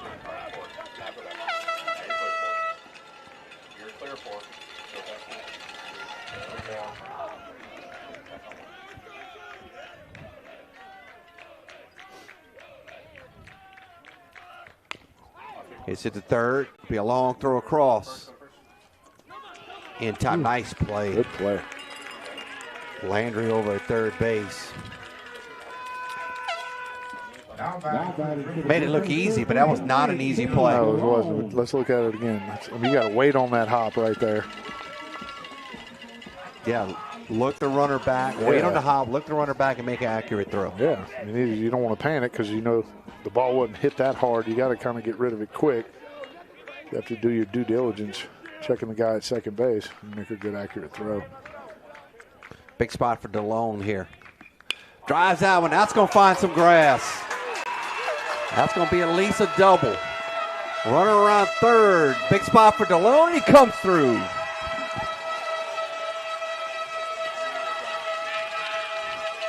Ooh, he put a charge into that one. He really did. Jumped all over that first pitch fastball. Did DeLone. Smoked it in the gap. Easily scoring from second base is Cavalier to put the Griffins up. Hey, you only got 4 hits today, but you got them. You got 2 timely hits to drive both runs in, including the sac fly and right there. Make them count, right? We'll have a visit to the mound. We'll see if this is the end of the day. Got a lefty warming up now. Had a righty earlier. And, yeah, it's going to be the righty that had warmed up earlier in the game. That's I believe number 29, Will Riley. That's a great pitching performance today by Trahan. I mean, excellent job. I mean, you mentioned if you throw strikes, make the plays, you keep your game in the. I mean, you keep your team in the game, give them a chance to win. All you can ask for out of a starting pitcher is for him to get you deep into the game with your team having a chance to win the game. That's exactly what he did. I mean, 2-1. I mean, you can't ask for more than that. I mean, you can't ask your pitcher to shut somebody out every single time they take the bump. I think he did a magnificent job, especially with the backs against the wall, knowing this is a must-win game for Sulphur. While Riley warms up, Mike, that's a lot of good baseball teams on that list right there. And, there are. And obviously with West Monroe losing, that opens up an opportunity for somebody else. But Barb's been the team, obviously, and a #1 seed. You got Sulphur and DUTCHTOWN obviously here. Hahnville's moved on. Russ and Zachary, it's just a really good feel. It is, and I mean, I'm looking at 1-2, and then the team we're watching here, Barb and Sam Houston, and then Sulphur here. That's all the same district. You know, we talk about how the District 5-5A, and you have your Walkers, your DUTCHTOWNs, your Santa Ma's, and you know Prairieville even this year made it to the playoffs, and how strong the district is. But look, when you get to down the west way of I-10, you get into that area. That's a strong district over there. So Riley's the new pitcher. Griffins have taken the lead. Dawson LeBlanc's up. It's a big spot for Riley right here to hold it. He's trying to hold it at 2-1, 1 out in the inning. Riley's a junior.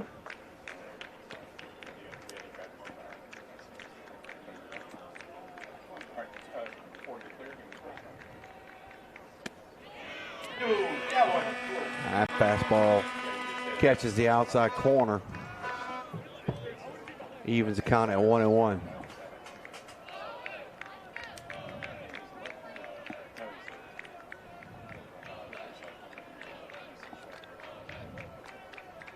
Two to 1 Griffins.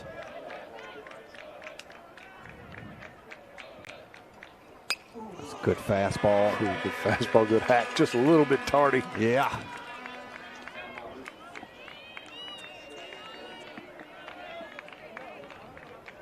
Hadn't seen a breaking ball yet from Mr. Riley. We'll see if we see one here. Count is 1-2. Big guy, big pitcher.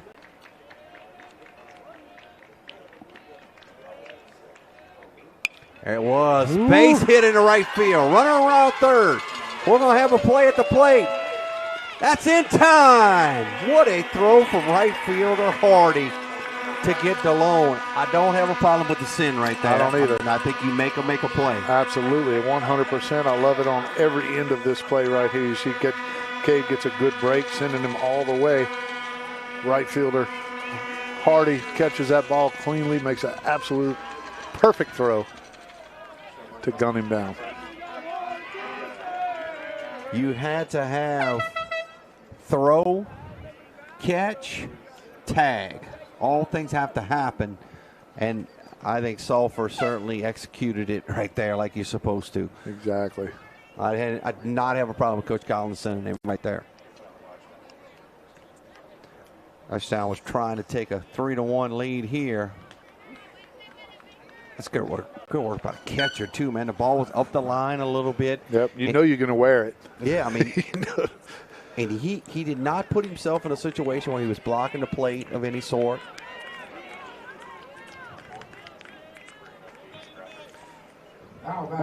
Good shot of Becknell. So Dawson LeBlanc does get a single out of it. He's over at first base. 5 hits for the Griffins.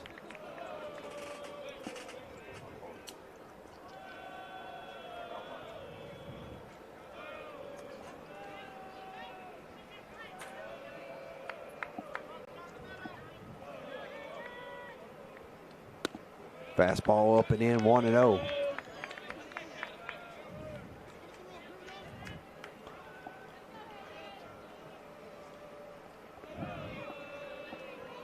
Count, 2 outs. Top of the 6th, Griffins have taken the lead. Good work by the first baseman, Beto, to not let that one get by.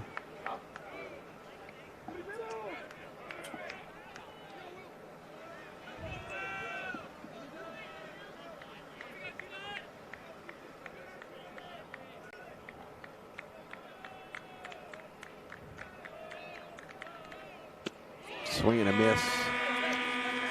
Good pitch right there. Great location. Almost looked like a changeup. Yeah, but it tied. Yeah. Becknell up pretty good. Started like inner third and just kept tracking.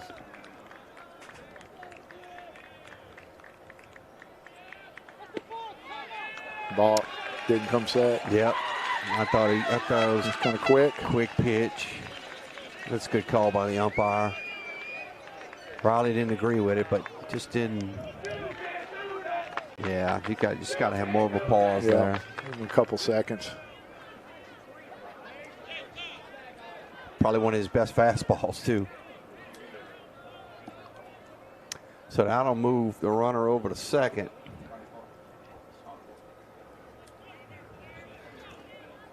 Coach Shake is going to use a runner here. Casey Decato.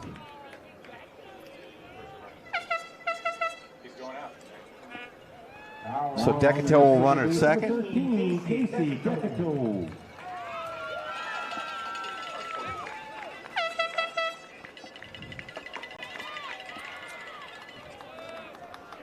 Griffin's looking for 2 out here. Counts even at 1. Decato will be going on contact, I'm sure. Anything in the shallow outfield, he should be able to score. That's a breaking ball. Got it over for a strike. Beautiful pitch right there from Riley. Riley's coming in this game a high pressure situation. He's done fine. He's given up the 1 hit, but they threw the runner out at the plate. Yep. Filling up the zone though. Worst thing you want is when you bring in a reliever and he can't find the zone. Not the case for Riley. Breaking ball again. Becknell let it travel a bit, just still a little tardy on it. He's down to count 1 and 2. He showed him the breaking ball. See if he comes fastball here. Fastball in would be a good sequence after a couple breaking ball. There it is. Yeah, it was. He fouled it off. That's all he could do. That's actually a great job by Becknell right there, because I mean he threw him 2 fantastic breaking balls outside. Yeah. You come back and like that ball didn't even have to be black inside. It could have been inner third, and that's going to be tough to handle. 1-2 count, 2 outs.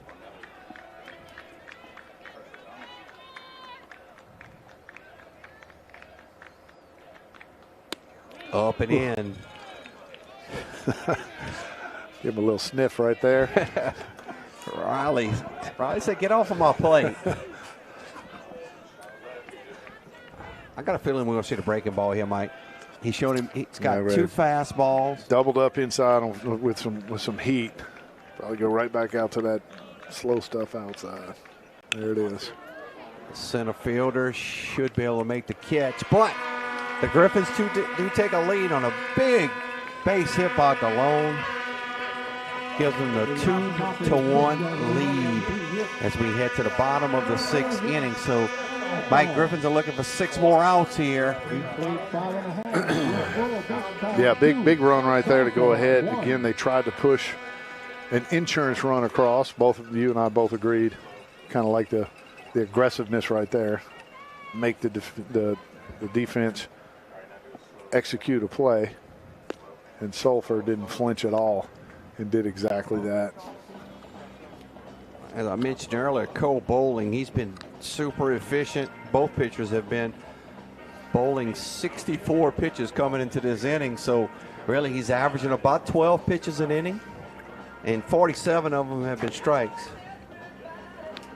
Yeah, so if you kind of look at his line here, or his stats here, he's got pretty much coming into today 34 innings on the season, 6 games started. So he's averaging better than 5 innings a start. Doesn't walk a lot of people. Doesn't walk. I mean, his whip is below 1. He's got 9 walks and 25 hits. I mean, well, right at 1. Walks plus hits. Now, as far as the next pitcher is concerned, if you look at the stats, you see Braden Henson's got 5 saves on the season. He could be somebody if needed. Correct. I agree. And I mean, if they're in a position where they need that guy, and you know, Bowling may run into a little bit of traffic, he seems to be the guy that you want to bring in, not the guy that you want to stretch out. Right. Because if it doesn't pan out, you need to have someone like that for game 2 of today. Game 3 total. Carter Wilson right back up the middle. Second baseman's got it, throws it, not in time. Lead off hit. That's a great job by Wilson. Drove that ball right back up the middle. Bowling got a piece of it, but just couldn't get enough. Hanbury couldn't get enough on the throw. Yeah, no real shot right there for Hanbury after Bowling gets a piece, knocks it down. I mean, if he doesn't get a piece, that ball's a clean single into center field. Good job by Wilson jumping all over that pitch early in the count, right back up the middle. You see DeLone over at third base. He's starting to creep in here. He's anticipating a Shirley bump, but Shirley's 2 for 2 today. He squares around, gets a nice bunt down. Easy pitch and catch right there by Bowling. No panic. Yeah, no panic. Anything at all. But some kids would panic and throw it in the right field. Good job by Shirley right there. And typically, I like to say, if you're the home team, you play for the tie. And that's what Sulphur just did. They get that, trying to get that, they get the bunt down there, trying to get a runner into scoring position.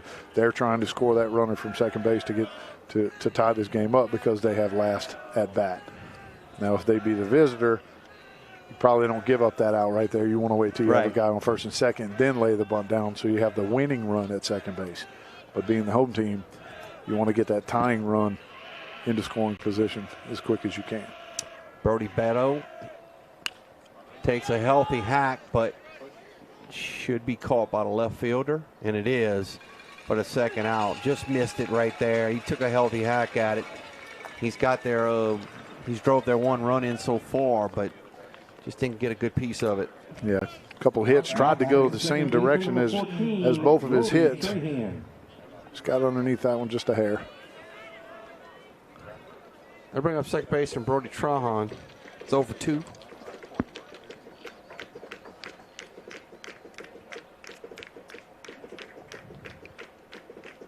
Runner at second, 2 outs.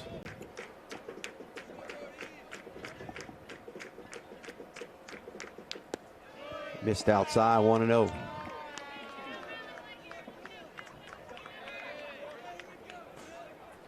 Coach Shakin, Coach Tomplin got to be real happy with the pitching performance today they've gotten from this young man. For sure. Absolutely. Again, just like I talked about when Trahan came out of the game. It's giving you 17 outs so far. That's all you can ask, man. It's legit. You showed up. You did exactly what you need to do to put your team in a position to try to win this game. Excellent job by both of these starting pitchers.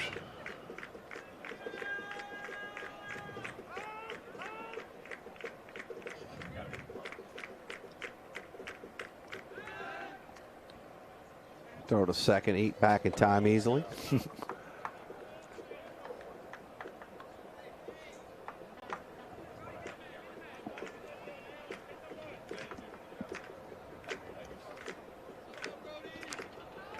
Carter Wilson at second. Fouls it off over to Griffin Field.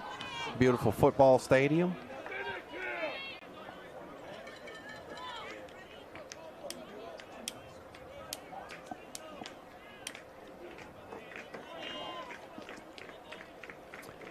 Down to count 1-2.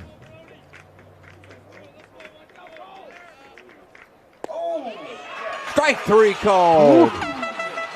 Burns off the outside corner. Mr. Bowling gets out of a little bit of a jam there. That'll take us through 6. Griffins will come to bat in the 7th. They'll need to get 3 outs in the bottom to advance to the next round. We'll take a timeout. It's the Rev Game of the Week. BT Chapman and AJ Pickett with Advantage Therapy are honored and excited to team up with Dutchtown High School's athletics. At Advantage Therapy, we are dedicated to helping our patients regain the highest possible functional status through one-on-one patient care. Advantage Therapy has spent nearly 2 decades providing both outpatient orthopedic physical therapy and occupational therapy to the people of Ascension and surrounding parishes. From all of us at Advantage Therapy, go Griffins!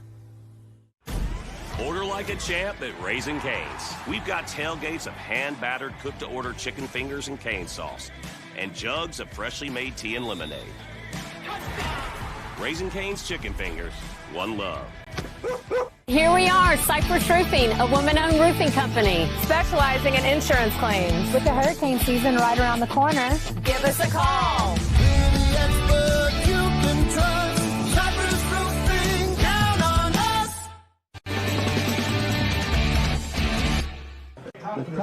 Top of the 7th inning, you see Mr. Riley on the mound trying to hold it right here at 2 runs.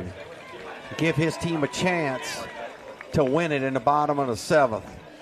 Dutchtown, although at home, they are the visiting team, and The second game of this series today. Griffins won the first one 3-1. Hanbury to lead it off. Came inside on him. 1-0.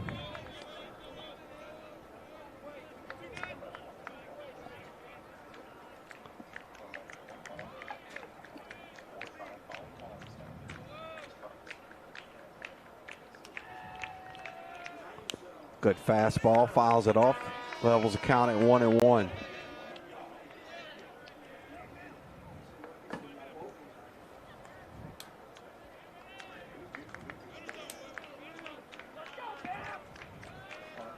One count to Hanbury. Big hack right there. That fastball was elevated. Boy, that's when you know you own it. You foul it right back. When you foul it right back with some velocity, that means you just missed it. And as a pitcher, for me, when I saw that, the next pitch was a changeup 99% of the time. Because you know they're coming out of their shoes. He just missed, he just missed me. Now I got to try to throw you off a little speed difference. Went away with a fastball. Evens counted 2-2.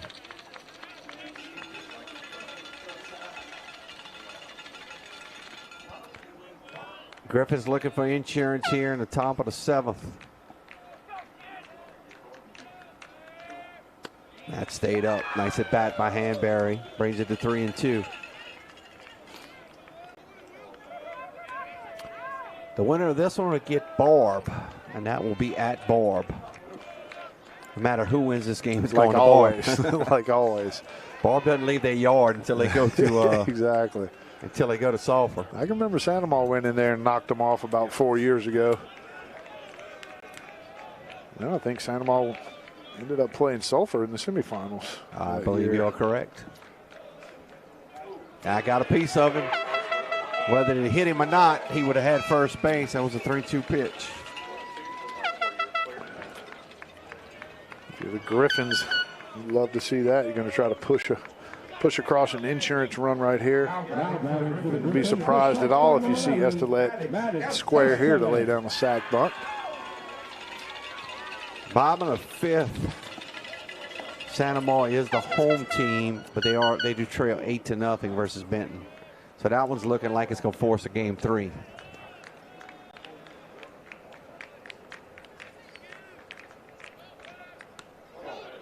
Fastball up, fouled it off. Probably wish he'd have pulled back on that one. Yeah.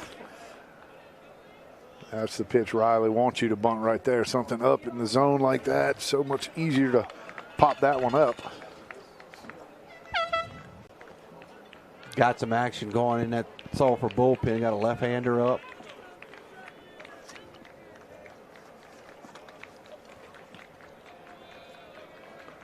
Under Pont. Yep. Junior. Ooh, took the bunt off. Gave him a chance to swing it right there. Took a big, healthy hack at it.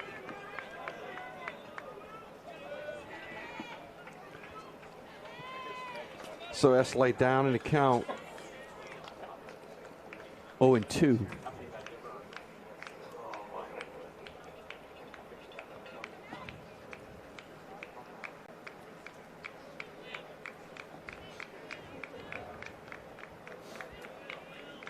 Riley's got him to count down in the count 0-2. Hanbury's at first. Nice throw over to first, back in time.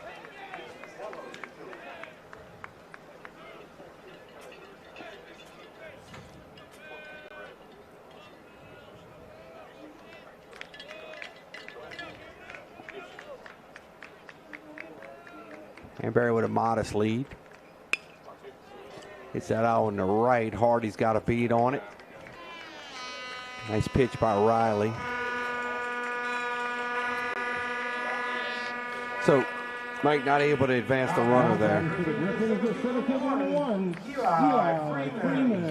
It's not the worst thing, but I mean, you're obviously up still by a run if you're the Griffins, and you really like some insurance with exactly what they did last night. They scored that 3rd run in the 6th inning, and that just makes a difference. I mean, they go up 3-0, and Sulphur ended, they pushed a run across in the 7th, but gives you a lot more cushion. Well, yeah, I agree, and it runs at a premium in this series. Absolutely. Back to the top of the lineup, and Eli Freeman.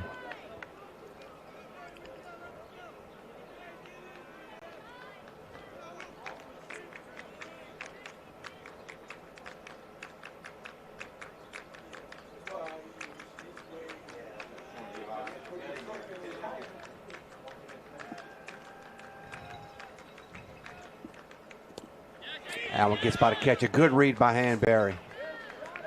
Red ball down in the dirt. Now you got your bunt, right? Or, yep. I mean, you got it's your runner just in like scoring a bunt. position. Yeah, that's what I mean. The runner in scoring position. Just like if Esselette would have bunted.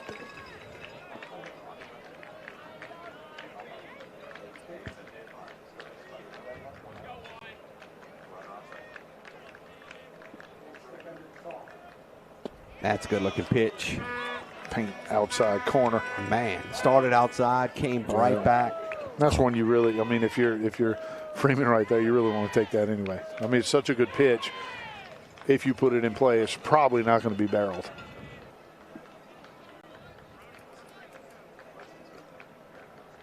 Two-one count. Runner in scoring position.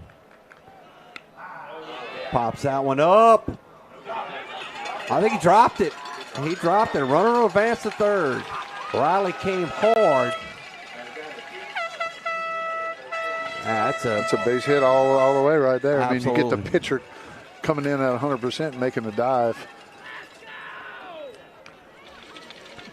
Got a glove on it. Just think when he rolled over, it came out. Umpire was right on top of it.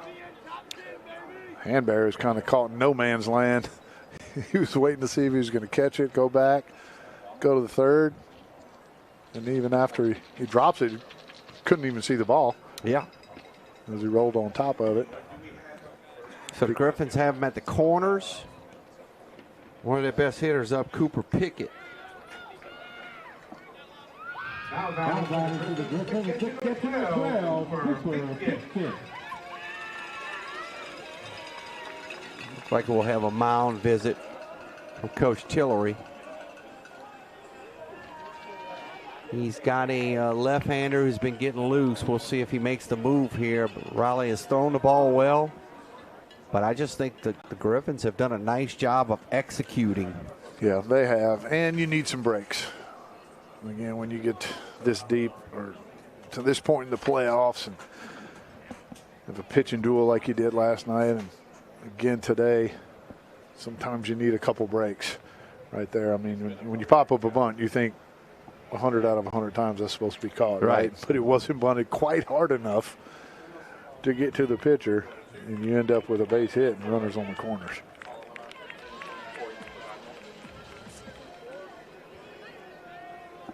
So mound visit is over. Riley will stay in.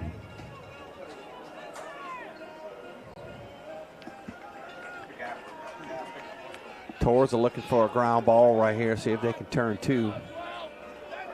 Griffins want to get this ball out of the infield. See if they can get this that insurance run in.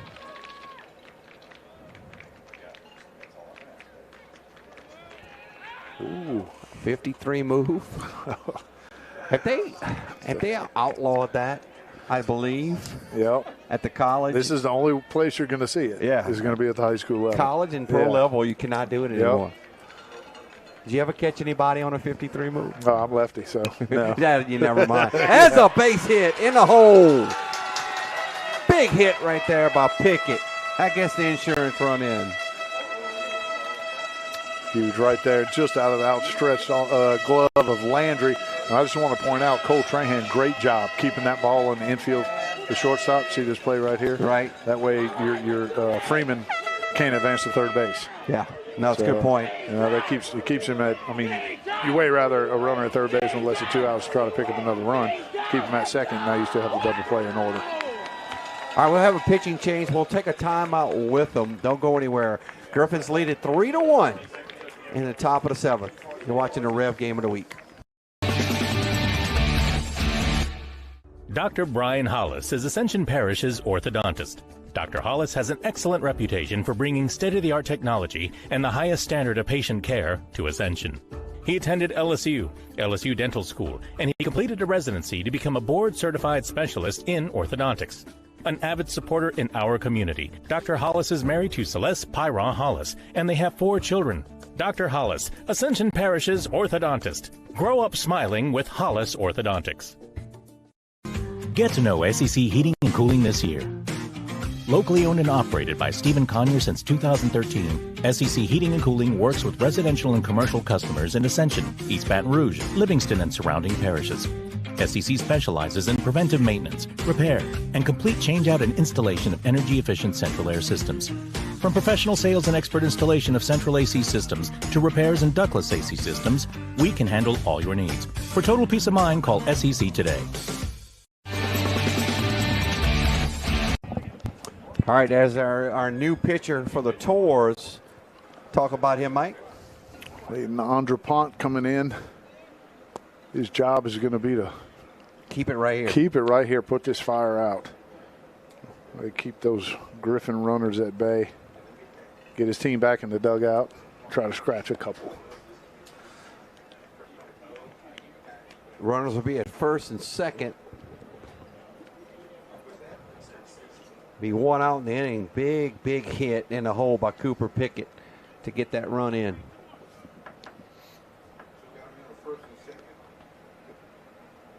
Yeah, Andre Pont, again, you got the ground ball that you were looking for. Raleigh produced the ground ball, but he was just hitting the right spot. Yep, again, he needs some breaks, right? They help.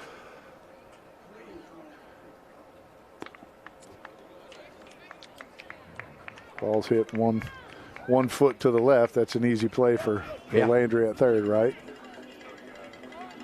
And you know, Hanbury's going on contact, so that had just been catch and throw at the home plate. Probably could have cut him down. Owen Cavallari, he's had a good day. He's been on base 3 times so far. 1 out in the inning. TORS looking for a ground ball here.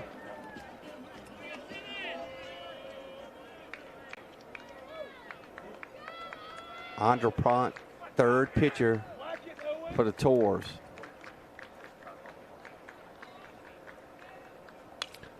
Took a hack on that fastball. Came out his shoes on it. He said, "You gonna throw me a cookie on the first one? That's it. I'm gonna come out swinging." We'll give you 1. We'll try to leave this yard.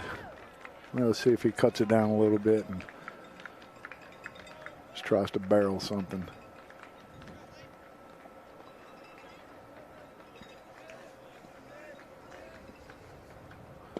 I missed outside with a fastball. Levels the count at 1-1.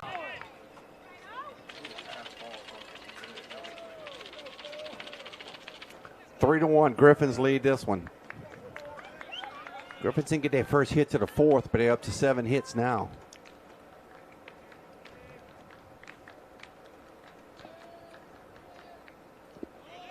Try to steal third. Good read. Read the ball in the dirt. That's how you do it. Well, that's excellent read right there.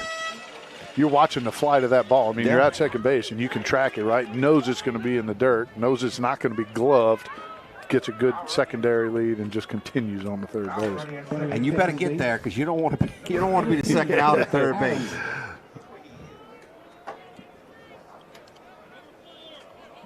Wow, look at a lead at second out of Griffins. You see that second baseman breaks back. You better.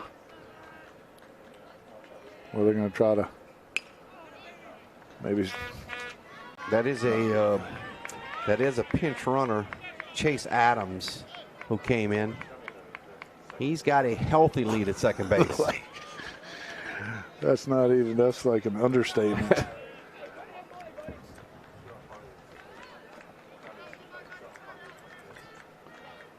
TORS will play the infield in, try to cut this run down. Oh, what a play right there. Wow. Landry. Let's take a look at that Hot replay. shot double play right there. Boy, he's playing in too. That ball gets on you quick. Glove. Touch the base. Double up to get him off the field. Yeah, Freeman read that. That it was going to hit the ground. That's a tough. I mean, I don't blame Freeman right there. Yeah, you're not getting back on that anyway. You're going on contact.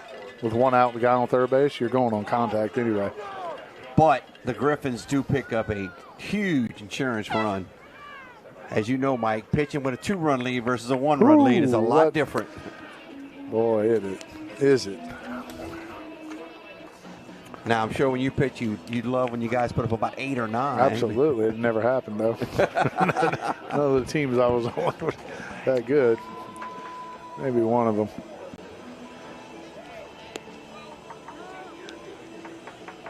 Man of the hour is number 2, Mr. Bowling.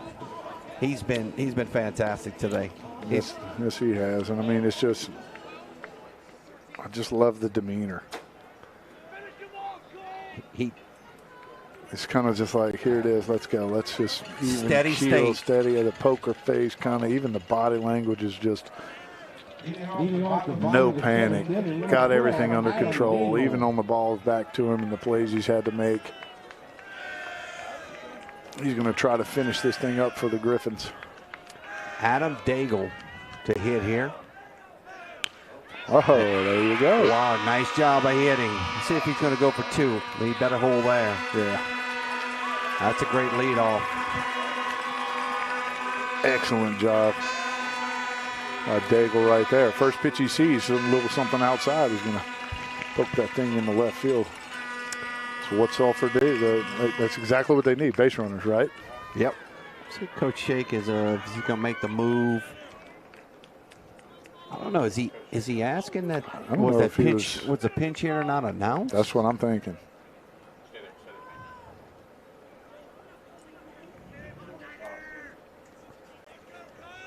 That's what we're going to talk to Coach Tillery about.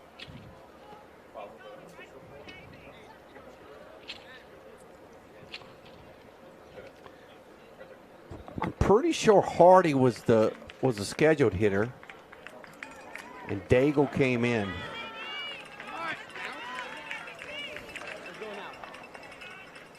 Coach Shakes just wants to make sure that it was reported. Have a pinch runner.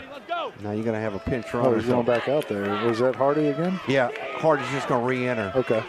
But what a job right there by Mr. Daigle. Well, that'll be it for Mr. Daigle as Hardy re-enters, right? Yeah. And what a pitching performance. He got you 18 outs today. Mr. Bowling, that'll end his day. And he'll get a round of applause from this crowd. We'll see if who the Griffins are going to bring in. Big round of applause. Great job by Cole Bowling. Well, kudos to him. I mean, I kind of thought Sulphur would be taken to a strike, but Daigle pumped that first pitch to the left field for a leadoff single. Coming in for the Griffins, the guy we talked about, Mr. Henson. Yep, Braden Henson's going to come in with this is his spot. 1.42 ERA on the season. He's got 19 2/3 innings pitched. Record of 2-2. He's got 5 saves. He's given up 17 hits in those 19 innings. Struck out 19 and then walked 8. This is his spot. Come in and get 3 outs. And he's a little bit of a submariner. A little bit lower than the 3/4. That's a different look for the hitters here. Absolutely. Still a right-handed pitcher, right? But he's just going to have a little bit more sink, a little bit more run on that ball. Yeah, where that angle's coming from, how you pick it up out of the hand, too. A little bit more lateral break on the breaking ball.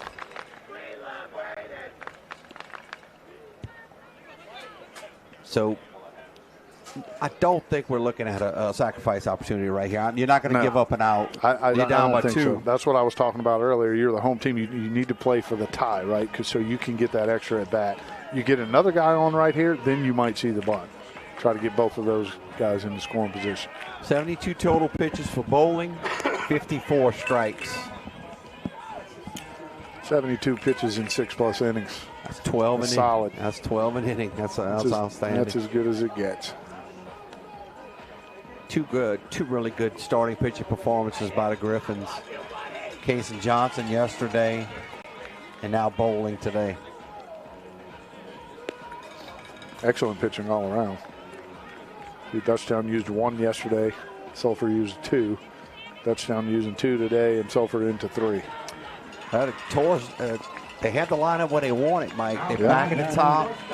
I mean, that's a huge hit by Daigle to come in cold off the bench and hack at the first one. Exactly.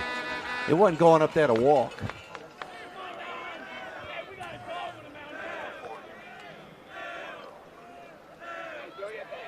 Trahan had a single in this game. Hardy's back in, re-entered. Popped him up. That's a big first out. Shortstop ball there.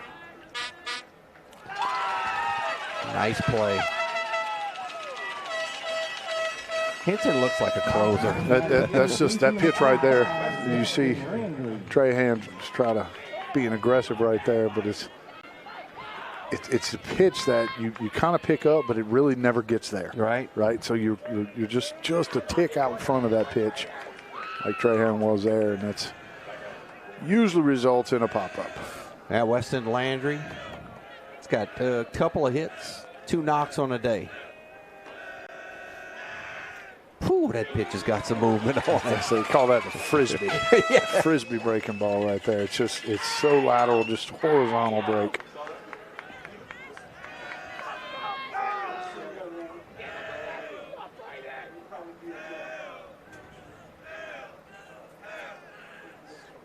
Good block by Pickett. He's strong behind the dish. I mean, he really blocks well. You don't see him on one knee. Both catchers have been really solid. Seen some clutch blocks.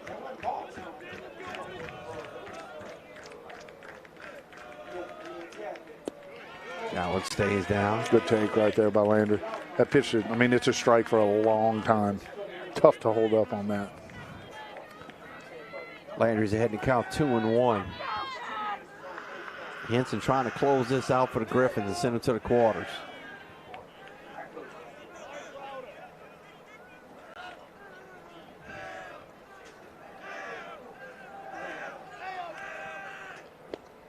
Allen stayed out. Not by much. Henson he wants to strike right there.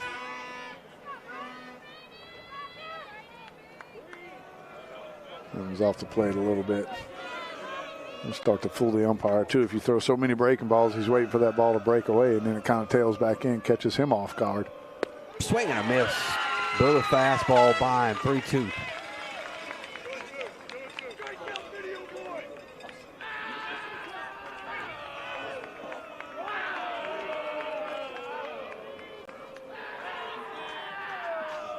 Henson versus Landry. Swing and a miss. That's 2. Henson's like he thought that was 3.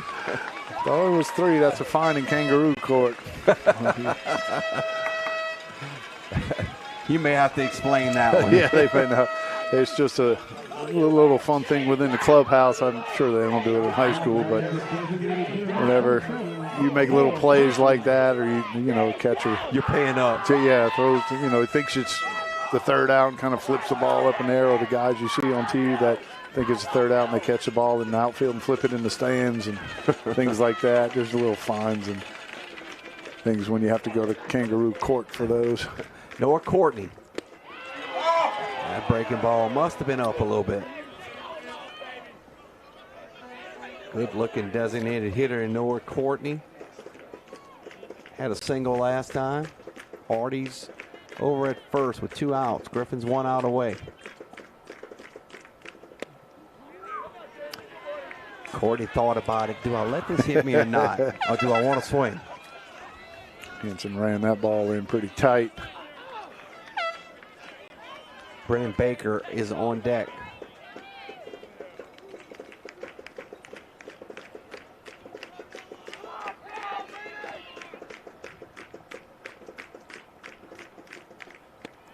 That's another fastball, just missed. 3-0. That looked like a pretty good pitch. Yeah. You made the point. It's a different look for the umpire, too. It is. That's strike. Absolutely it is.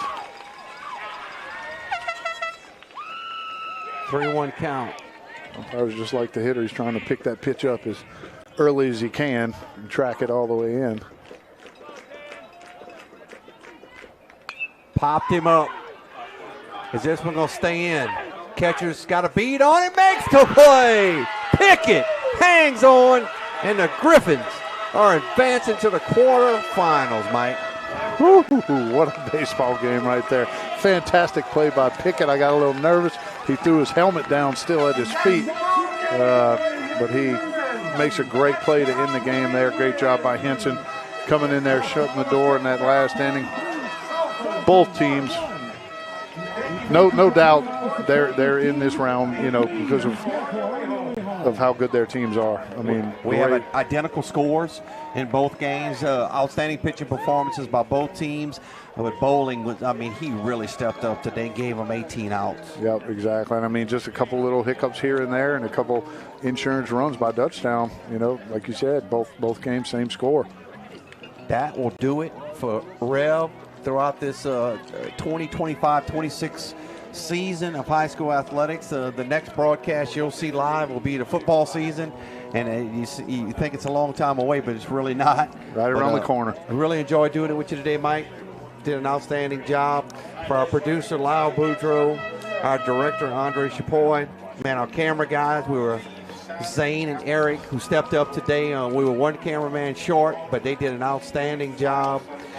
I'm Troy LaBeouf saying we'll send you out of here. 3-1. The Griffins win it. They'll advance on to play Barb next week, and I'm sure you'll be able to catch that one on the Griffin Network.